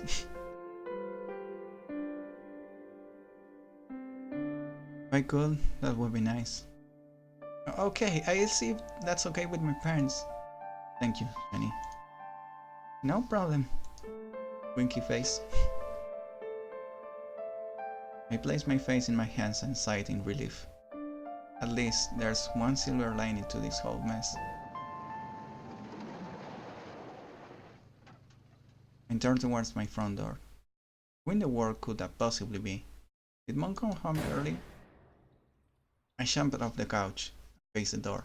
Standing in the doorway was a red that I didn't recognize. But I did recognize Aiden in his hand, a gun.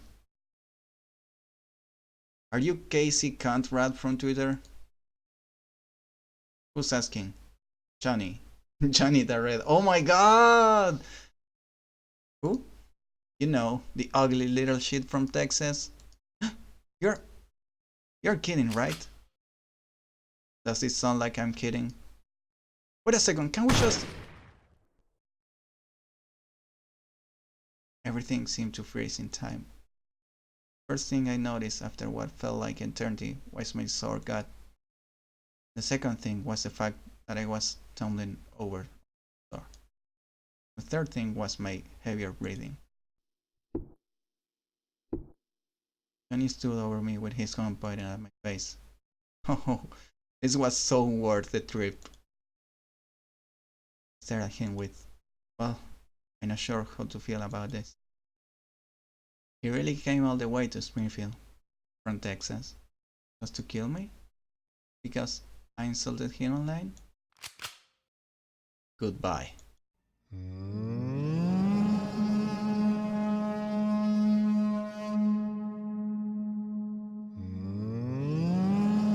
When he looked up and outside my door, as if that would verify what the sound he just heard was. He then looked back down at me with a smile. I think I like it better this way.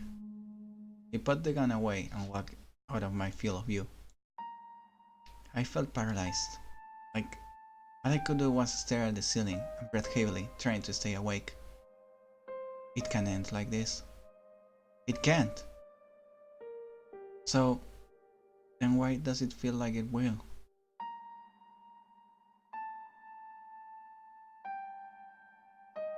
Using every ounce of strength I had left, I sat up.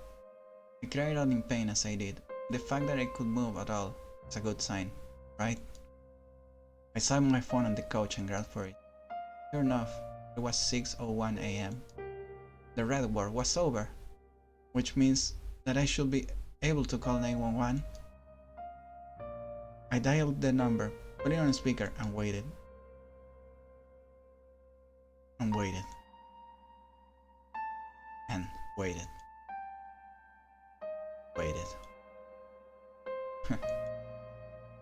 Hindsight, I should have seen this coming. Sure, so many people are calling right now for their emergencies. I don't know how long it would take for them to get on my call. They do at all. Knowing that this will most likely not end well, I opened Twitter, went to my DMs. Jenny, I just want you to know that I really looked forward to our date. I'm glad you were able to survive the Red War. I love you. Was it corny? Probably. Did I really mean that last part? I don't know. But if that's the last thing I say to her, I could have went with worse. I then felt myself collapse on the floor again. My breathing becoming deeper. Was slowly starting to lose feeling in my legs. My eyelids were getting heavy.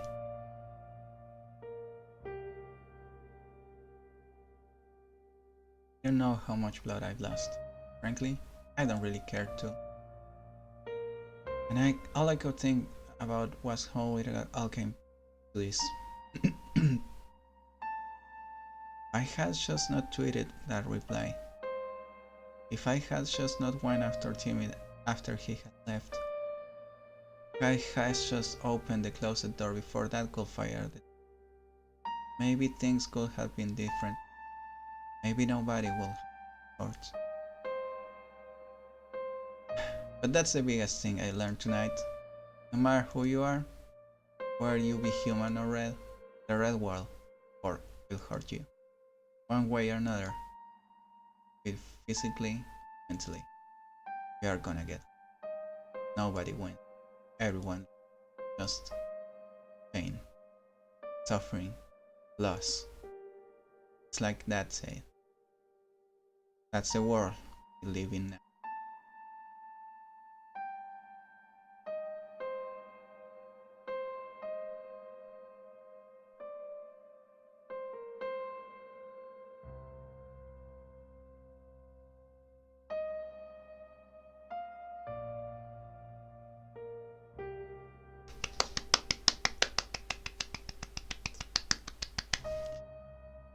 Huh? Casey, are you okay? Oh. I should, okay. Can we get an F in chat for Casey? Casey, please answer me. F in chat. Poor Casey. Casey, this isn't funny. Answer me, goddammit.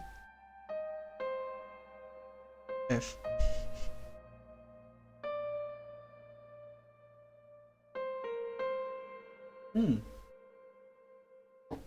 Soundimage.org is good for free royalty free music and such.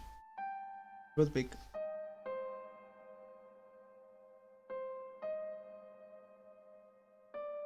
F. I was looking forward to our date too. It was nice to talk to you during the Red War. I really needed it. Made with Rampage 7.2.2. It's funny. I talked to you more than in the last 12 hours than I did our entire time in school, and yet I'm glad I got to know you as well as I did in those hours.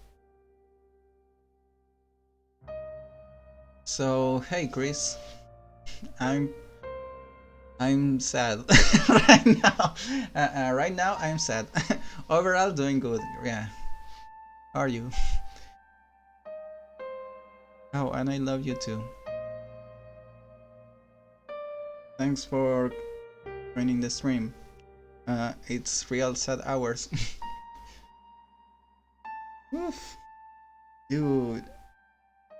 Alright, so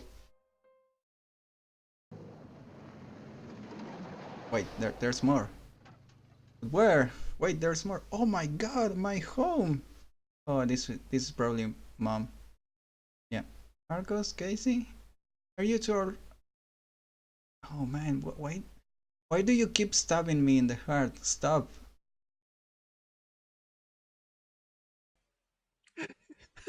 No, dude, that's enough. Holy shit. Ah! No, don't do this to me. No. No, no, no.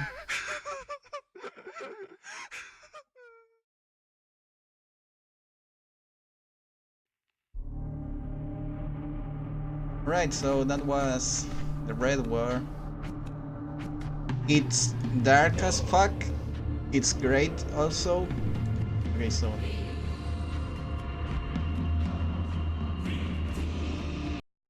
All right, so I'm gonna, you know, um, I have to do something really quick. Ah, there we go. There we go, happy music, yay! Everything is fine now. Can we just forget about everyone dying? Oh, damn it. Okay, so, alright, so... Oh my god! That was an experience. Okay, so my thoughts on it. Yeah, it's dark as fuck. it's really dark. But I don't dislike it. In fact, I really liked it. The writing is great. It's just great. Like, it's casual when it has to be, and it's like really dark and serious when it has to be too, which is great because this game is dark and serious overall.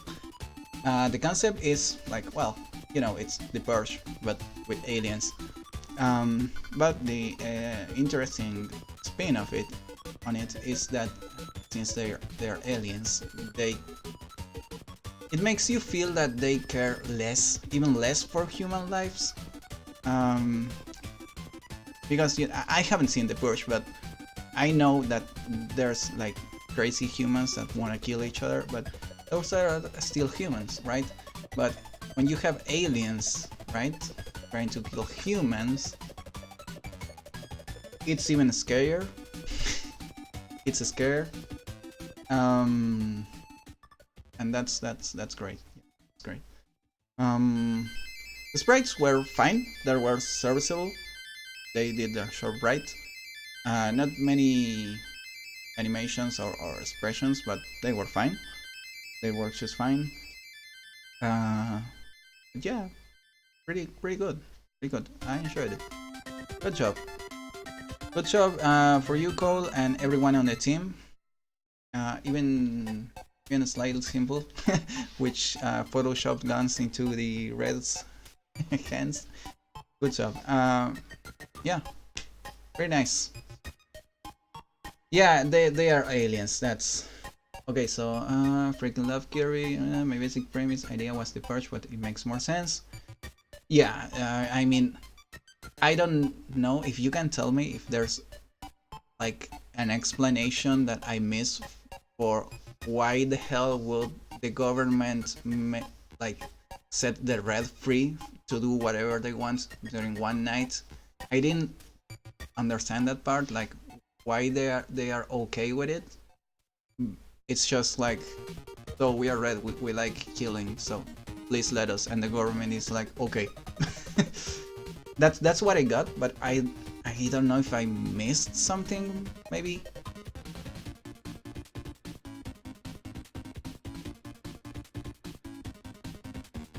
Yeah, the version with aliens makes more sense, yeah. Question, do the Red kill each other as their nature is violence and murder? I don't think there's anything stopping them at this. They won't hesitate to kill their own, but they prefer to kill humans anything else. Hey Dempsey, you play Sumi Records Roach Stopping Mafia? I haven't. I don't know what it is. Okay, so this stream hasn't ended yet. I'm gonna like take a break to refill my glass of water. And next up it's Makkina, City of Mechas by Raseru. I mean, not Raseru, I mean the, what was his team called? Forgot. Team Kizuna, there we go. I plan to expand the series and reveal more about how the behind the scenes stuff of Red War works, so there's that to look forward to.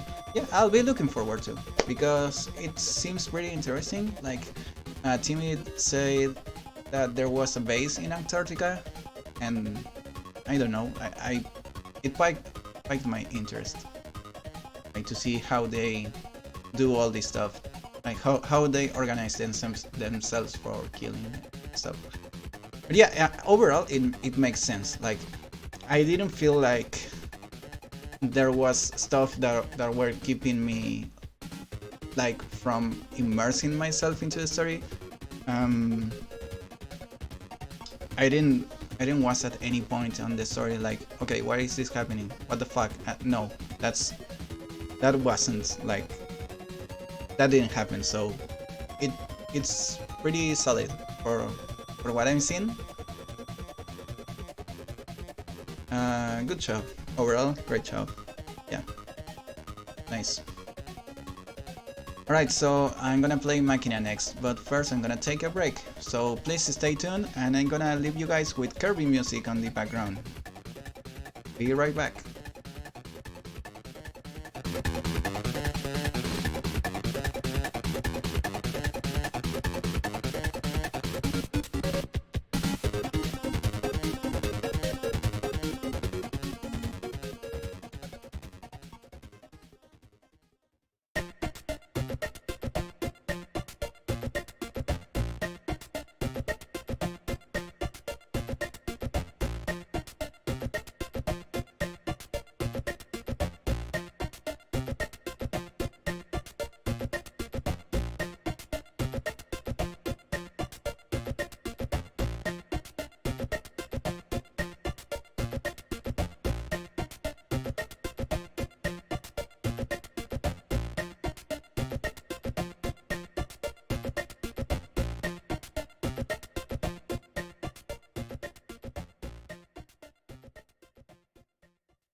Right, so I'm back. That was quick, wasn't it? I brought myself another glass of water and a muffin. A muffin filled with dulce de leche. Have you guys had that? It's pretty awesome. It's like the equivalent of peanut butter here in Argentina. Uh, we, we pretty much put it on everything. Yeah, and it's sweet and it's good. Alright, so good job, Cole. Awesome. From what I saw, it was good. Sorry, the ending got spoiled for you. It's okay, it didn't make sense to me, but the good thing I had played Makkina. Well, I'm gonna go now. See y'all. Okay. Goodbye. It's time for Makkina. Kiri music good. Okay, so game capture.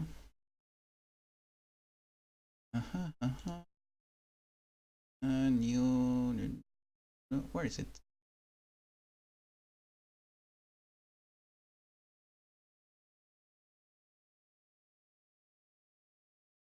Makkina. There we go. Done. There we go. Put this on full screen.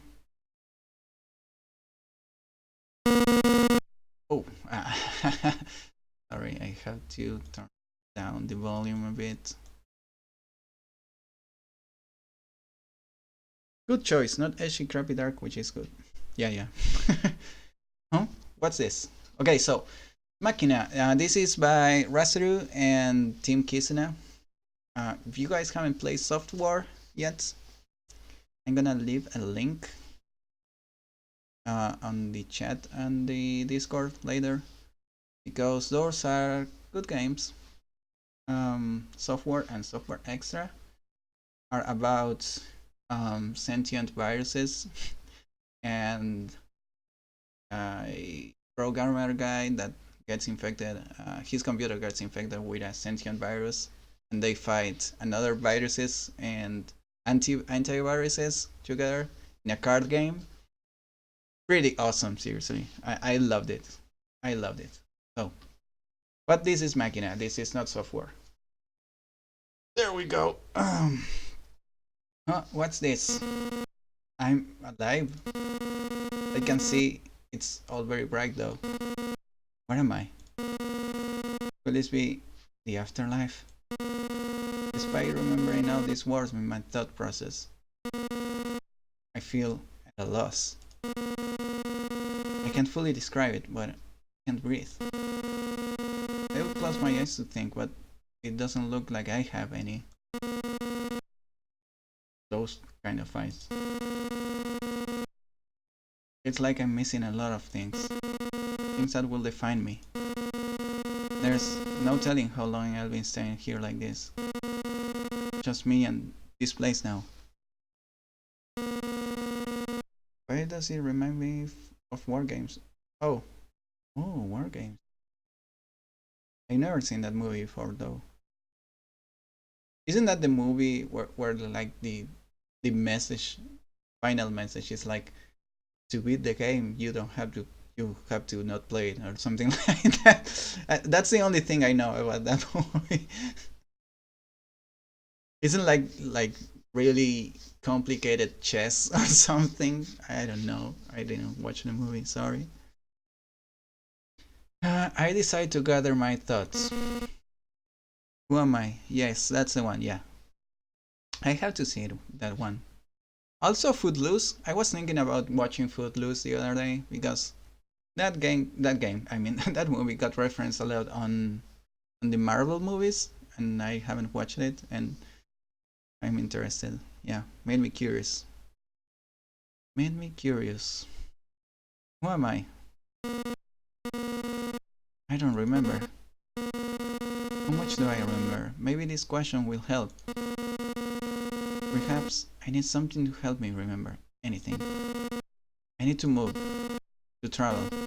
I need legs. That's right, my legs are supposed to be right here below. They are there.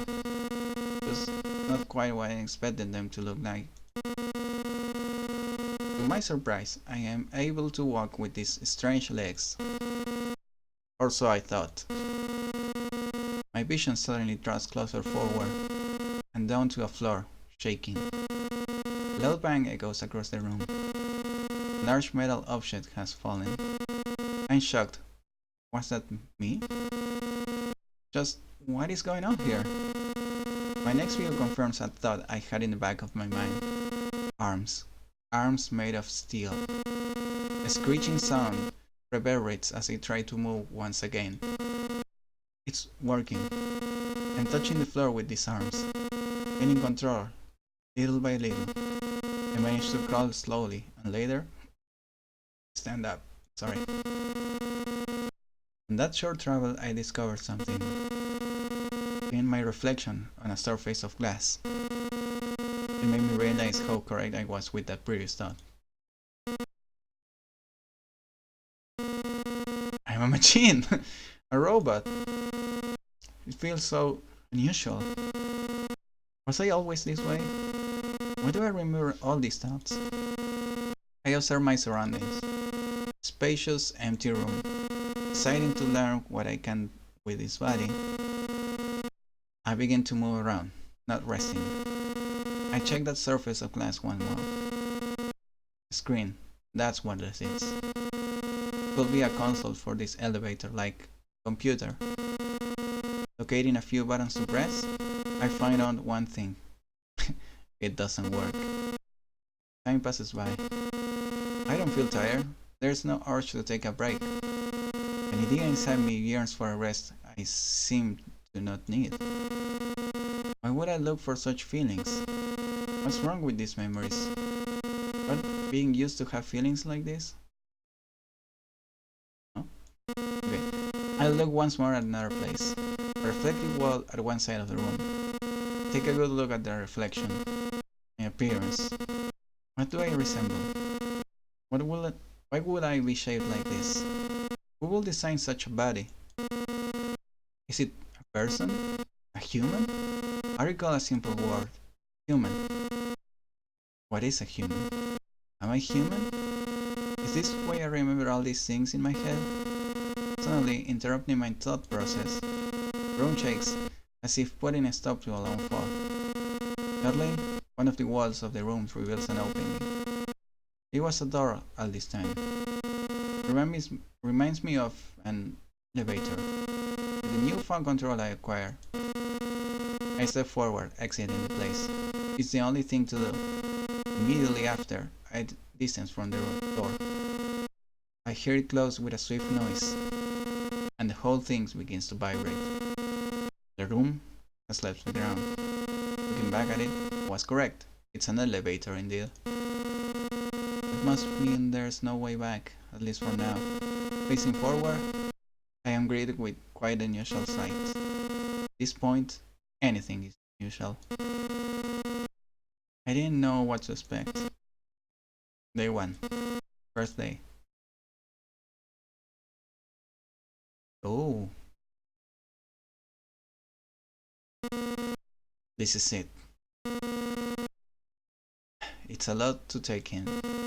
Firstly, the thing I came from looks to be a tall tower. Really tall tower. It stands so far, it vanishes in the clouds. I wonder if this is what it's like to be a plankton's wife. Yeah. Second, all around is a... How was Plankton's wife named? I forgot. Mechanical city with mechanical people. Deep inside me, I had dreamed of a future like this. That's right. I used to be a human, working towards this endeavor. My whole life has been dedicated towards building technologies for robots. That's the kind of human I was. Karen. Was she really though? Karen is such a meme name nowadays. I've spent the majority of my life with machines. I remember this much, but not all of it. In front of me right now seems to be an army of robots. They seem to own this place.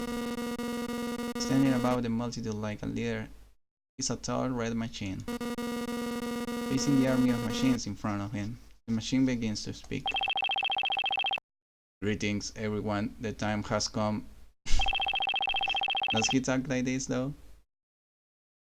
The last machine. The Zeta unit is descended. Welcome to Makkina City, Zeta. You are the final weapon against our adversary, the last resort. I am Alpha, the first of this city's machine. Like he said, it's just a solo descent. Doesn't that mean we are lacking in reinforcements? The new machine didn't even bring any weapons. Looks like one of our regular mods too.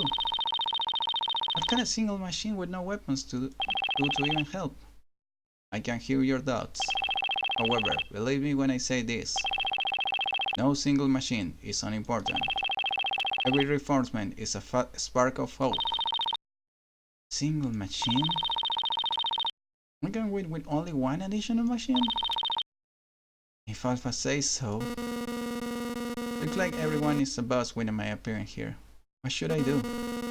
I didn't think machines were capable of doubting. I suppose when the facts are laid out. I'm a pretty lame machine. Come here, Zeta. Right, that's me he's calling. My name. That should have popped up as the first thing I remember. My name is Zeta now, I suppose. It's not like I remember any name I had before anyway.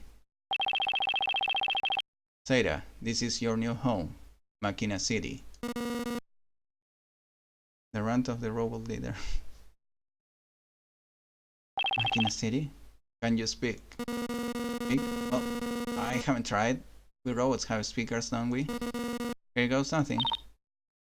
Yes. Good. Then do you accept your duty as soldier of Makkina City from this day forward? My duty? I guess this is some sort of initiation rite then? Take my time to think. Alpha, seemingly impatient as he waits for my answer, begins to explain. I believe it has become apparent to you that we are fighting a war here. Oh no, another game about wars? God damn it, guys. We are up against an undefeated enemy, a threat to our city, and to our very existence. The electric viruses. Is this like part of software's universe? The most formidable enemy, and their numbers continue to grow by the second. We don't have much time left before they attack. This is a war, Zeta. A war? Electric viruses? Alpha faces me seriously. What is your decision? I will fight as a soldier of Makkina City. Alpha's head nods with approval. I still don't know how I could possibly help, but I sure hope I find out soon. So, what if we... Sorry. What if we put some music since this game doesn't have any? What music should we... Oh, I know what music. Let's just put Fantasy Star Online music. There we go.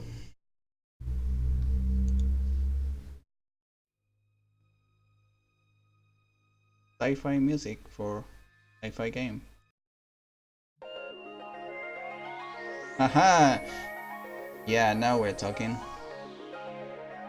I still don't know who I could possibly help, but I sure hope I find out soon.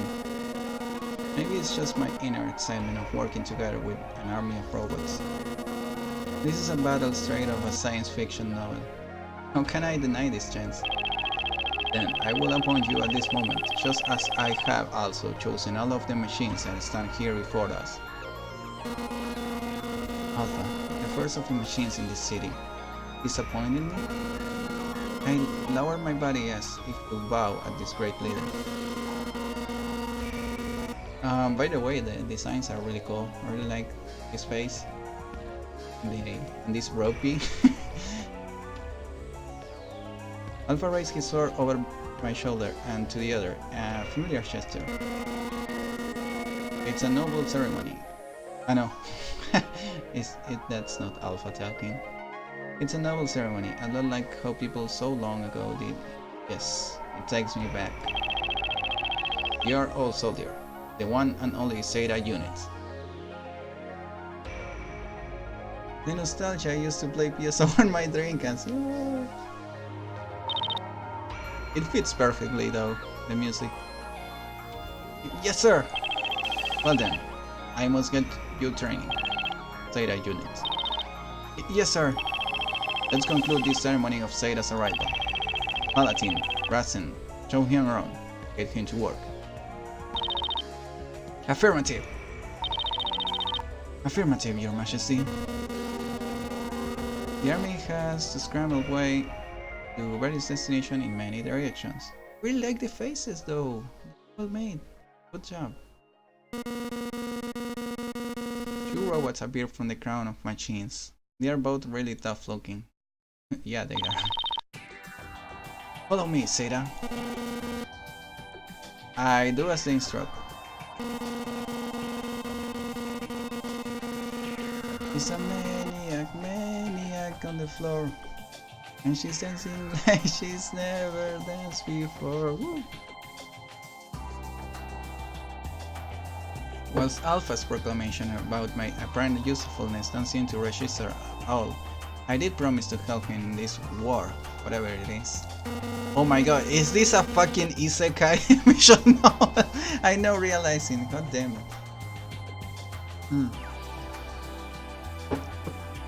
Why did I get myself to a console naturally though? Oh, maybe he was a soldier in his previous life. There wasn't even enough thought to it. I just immediately jumped at the chance. Hey, Zeta. Or Zeta, whatever. He has drills for elbows, I guess? These are his elbows, right? Maybe? I like it. It's gonna take a while before I get used to that name. Yes? Can I help you? So, just how strong are you?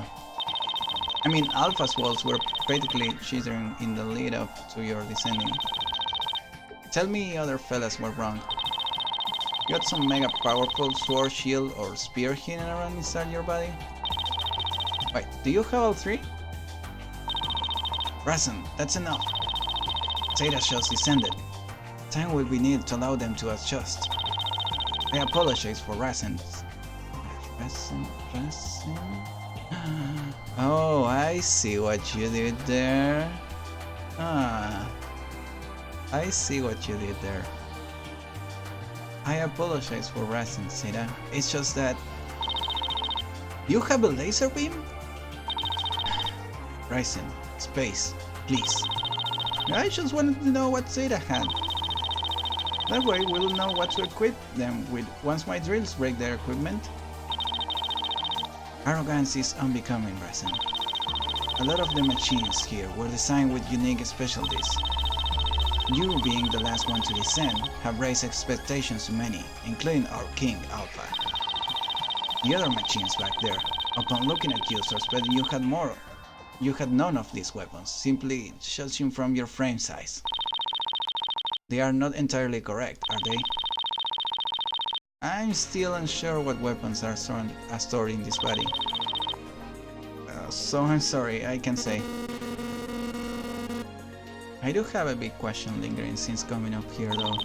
Hey, Paladin and Rasen, was it? Yeah? What is it, Zeta? What? Are there no humans here? The lights on their headpieces seems to blink erratically for several seconds, almost as if registering confusion. Ooh, animations. Humans? What's that? Some type of violent attachment? No, they are... I'm honestly not too sure how to begin describing them, or whether I should describe them at all.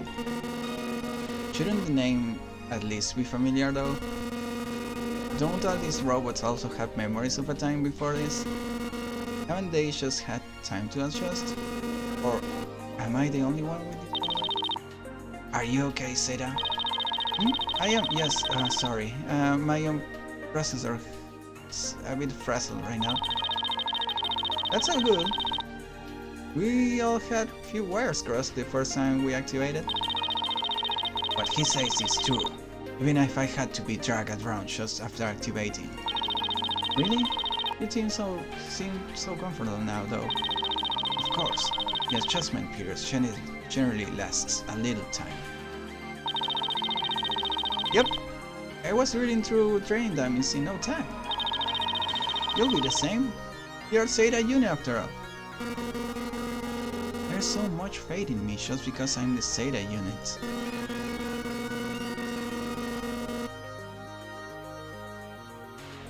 Faint feelings of weaponry in my hands fleet through my mind, but a little more than that. Garen is a meme name?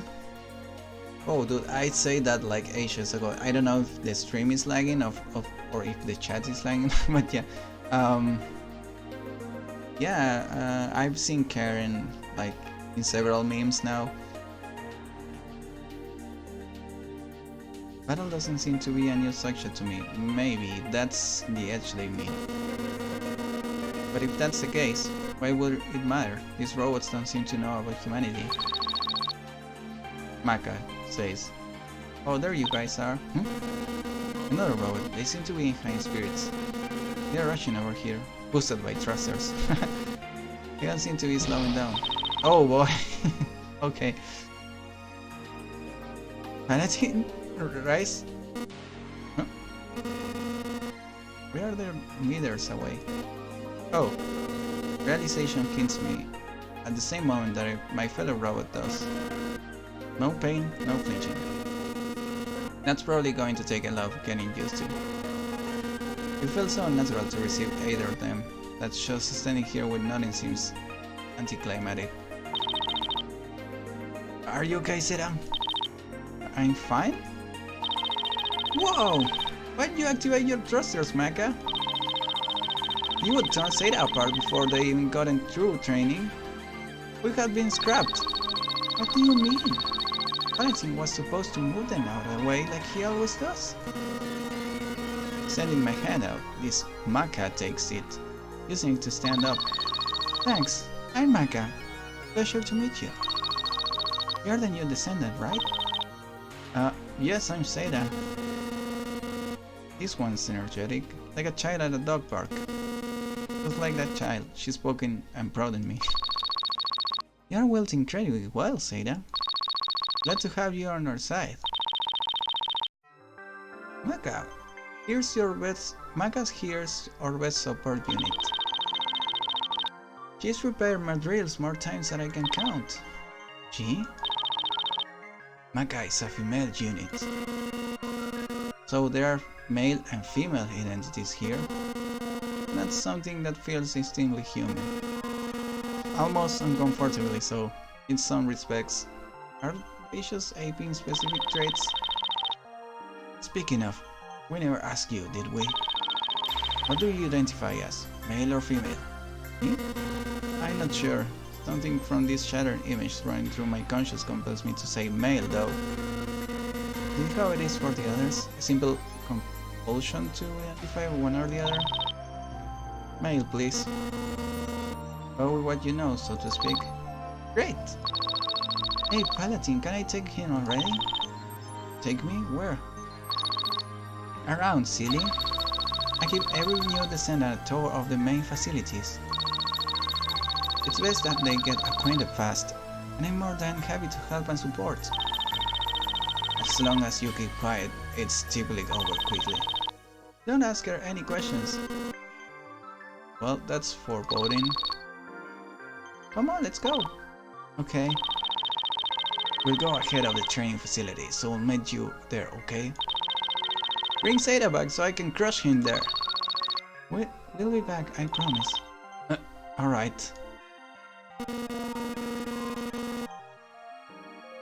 She's the girl that took the kids and wants to fit with the manager. Yeah, those are the memes I've been seeing. But this sounds like the text sound from Ace Attorney. It's because it's from there. Yeah. Teen Kizuna likes to use that sound.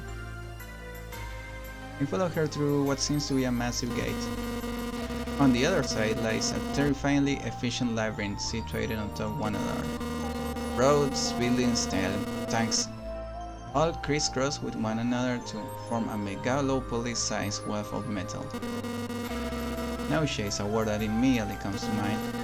It brings up unpleasant memories of sickness, yet now it's directed at something that should be commended. So, how has your adjustment gone so far, Seita? To be honest, I'm not entirely sure. I assume the final evaluation will come during training? Correct. And don't worry if you require refining afterwards. That's why I'm here. You repair units here? Yep. President always says I'm the best. but he only believes that because I'm the only one willing to repair him now. Always raking his drills though. Stress test, he is. I see. Never play Phantasy Star, but this music's nice. Yeah. Phantasy Star online music is great. I see. He does look like the type. Don't tell him I said that though. He likes to pretend his drills are unbeatable. This area is a unit support district, where we handle everything you need in terms of repairs and unit modification. If you're struggling with options or need extra information, just ask me. Makka is full of conversation. It's quite a departure from my initial company. But that doesn't mean it's particularly bad. Next, we have the Armory District. When it comes to weapons, patches and all sorts of materials goodies, they are the ones you want. Paladin likes to spend quite a bit of time here. He's always tinkering with his shield. Oh, Paladin, and he uses a shield, I like that. He takes his jobs very seriously. We all do. It's a serious role we have to fight on the front lines. Haven't you fight? Well, I not count the best support unit just because I sit back. I thought only Resin called you that. Well, I'm pretty popular for it. I mean, she's cute, so that's... I guess that's why she's popular, because she's cute. We continue to travel across the many buildings of Makkina City, while she does her best to explain each part. It can be pretty surprising how organized this city is. Now, a huge dome stands tall in front of us. This must be it. And here we are, at the final district of our units, the training district. Lights and other stimuli flood the area. Something tells me that I had seen this as a human, that it would have caused a very intense headache, whatever a headache is. Poor guy. Following... Oh, wait a minute. Oh, wait a minute. Rasiru? What? She's named Makka, and she's like red in some parts, and she's like super Genki and hyperactive and stuff. What were you doing, Rasiru? I noticed because I almost said following Mika and you know. But yeah, Makka reminds me of Mika. Following Makka, we bob and weave between laser shots, energy sword thrusts, and what appear to be Rasen drilling against the wind with his drills. This Rasen guy, he's funny. Ooh. The bank stands a particularly weathered unit. Aesthetically, they are as pristine as every other unit here. Yet something about how the optical lights blink, switching focus from unit to unit, it tells me that this unit is very experienced on the front lines. And Makka's running up to it. Hey Mora, how has the training been? They should be ready for the next battle. Whether they'll be scraped or not is a different question. Many of them lack efficiency.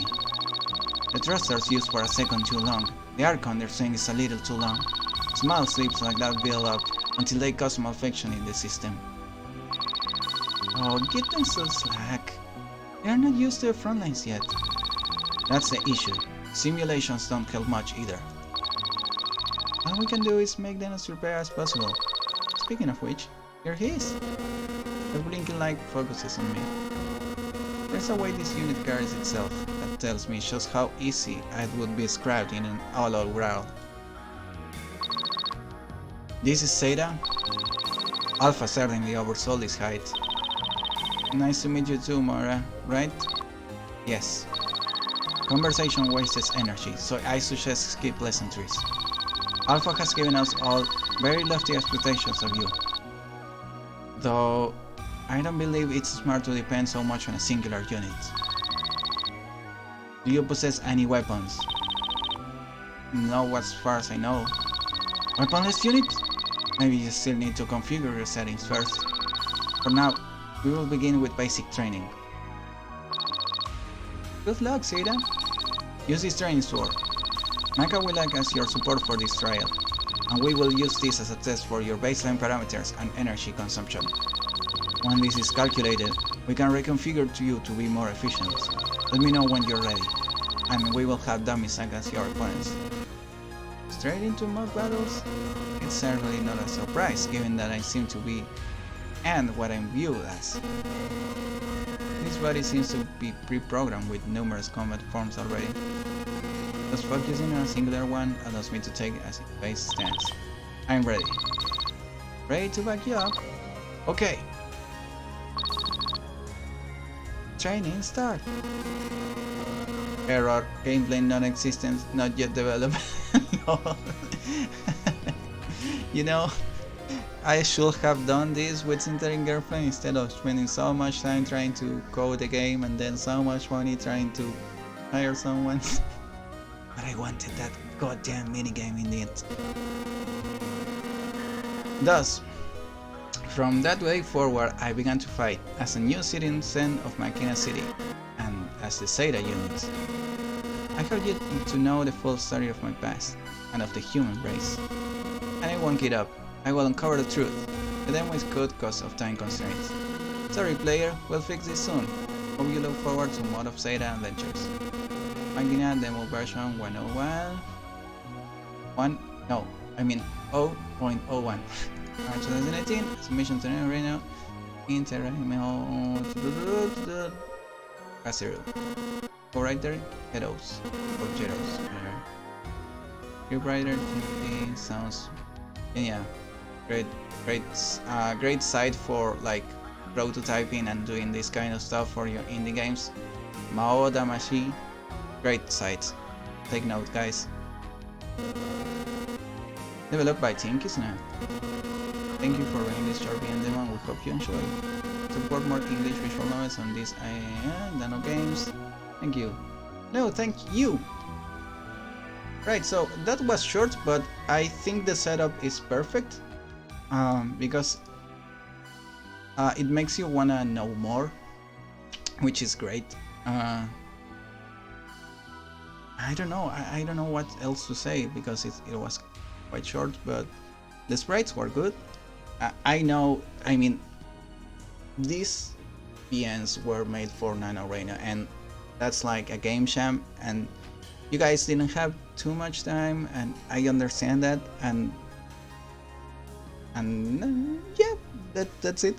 I guess the sprites were great. I understand that maybe you didn't have too much time to put so many expressions on them, and that's perfectly fine.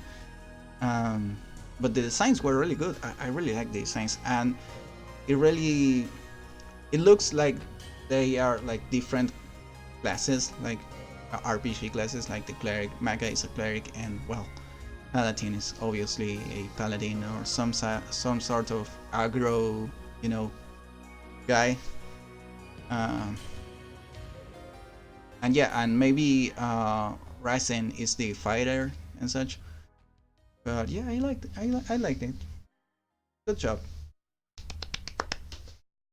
What happens when you mix Synthetic Girlfriend with Red War Synthetic War?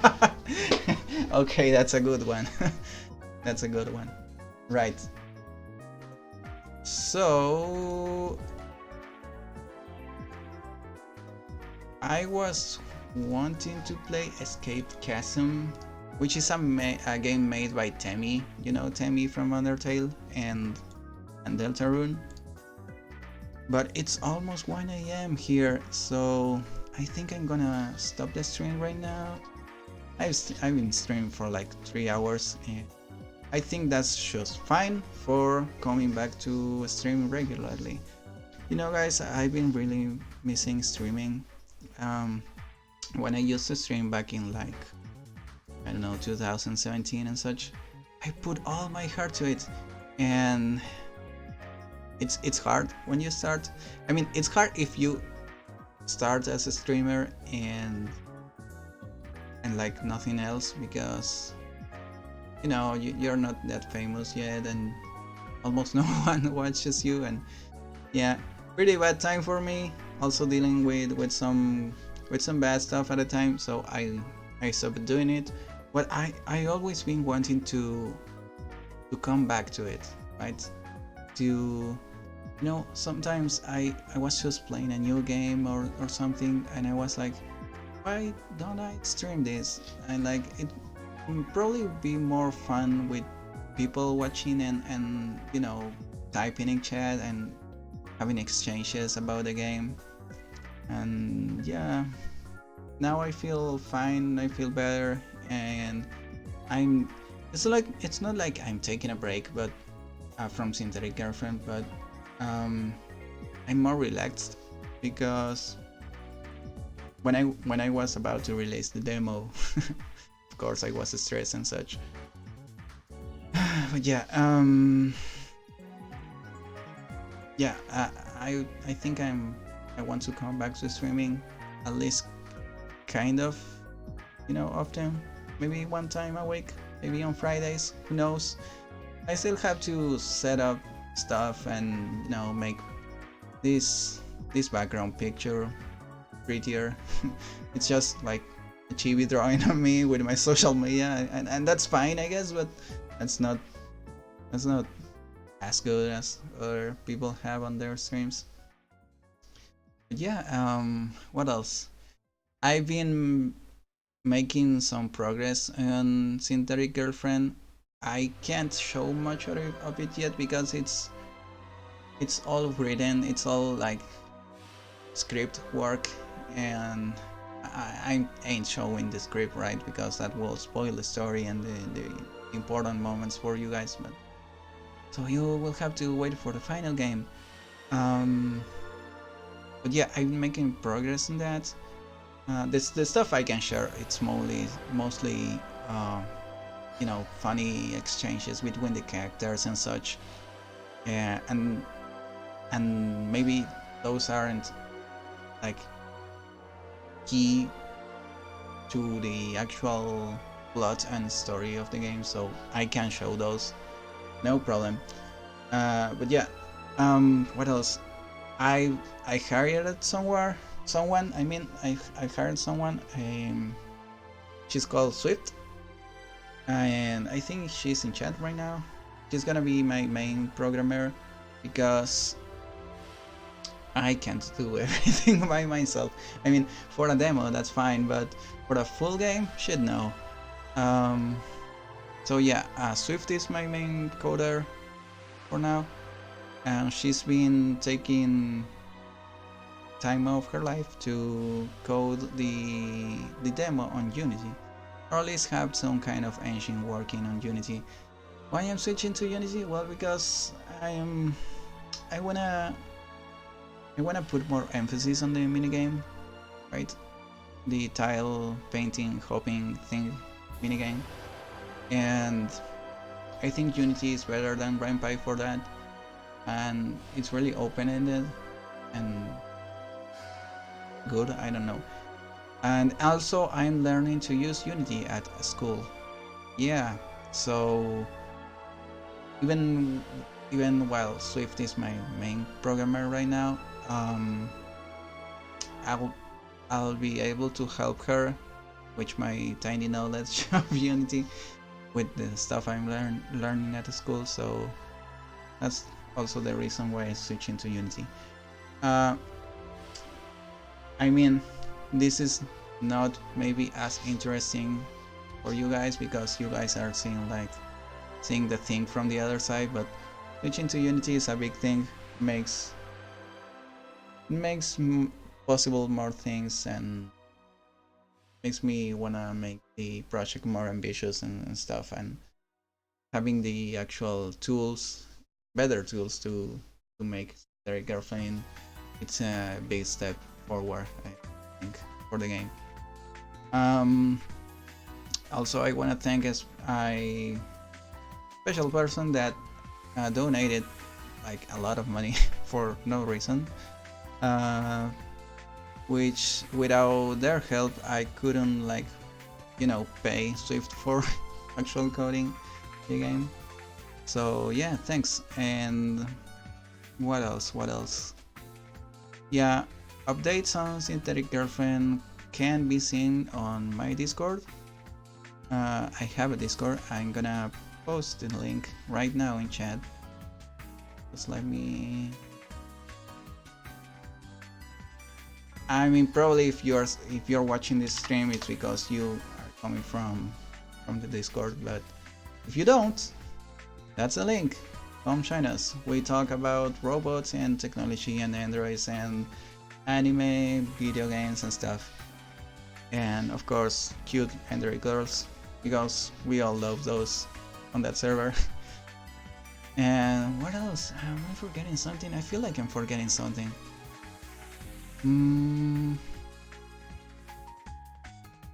What else? What else? Well, no, I think that's it. Also follow me on Twitter. That's where I spend most of my time procrastinating while I'm not writing Synthetic Girlfriend or drawing stuff. But yeah, what else? I think that's it for now. Please join the Discord. Stay tuned. I post all the updates regarding the game, regarding these streams and whatever. So yeah, thanks for coming by. Thanks for sticking around these 3 hours playing those 2 games. Next time I'll probably be playing Monochrome Blues, another visual novel release for this year's NaNoWriMo, same as Red War and Makkina, which was done by Lism. And I just wanna show this off because that art is so good. Her art is so cute. And come on guys, look at this. I mean, still I have to save it first and wait 2 units. She did this awesome fan art of my favorite girl.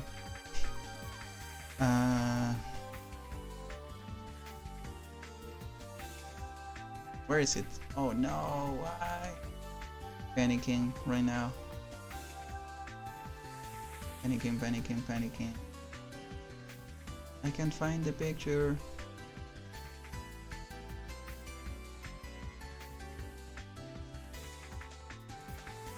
Come on.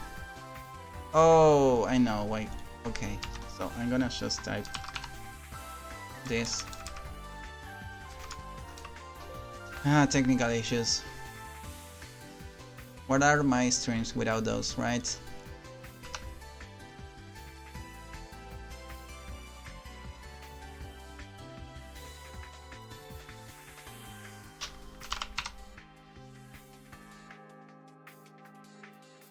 There we go. Look at her.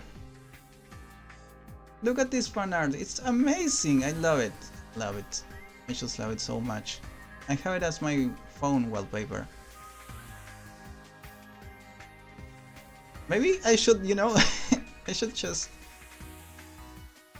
put Eri on top of Ugly Dems. Ugly Dems it's no more. She's now the new mascot of these streams. So yeah, next game, Monochrome Blues by Lism, the awesome girl that drew this Eri fan art. Great. What else? Yeah, Monochrome Blues and Temi's game, Escaped Chasm, for next stream. So stay tuned, join my Discord, you'll get all the updates over there. And thanks for joining, and please have a great night and a good sleep. See you guys next time. I love you all.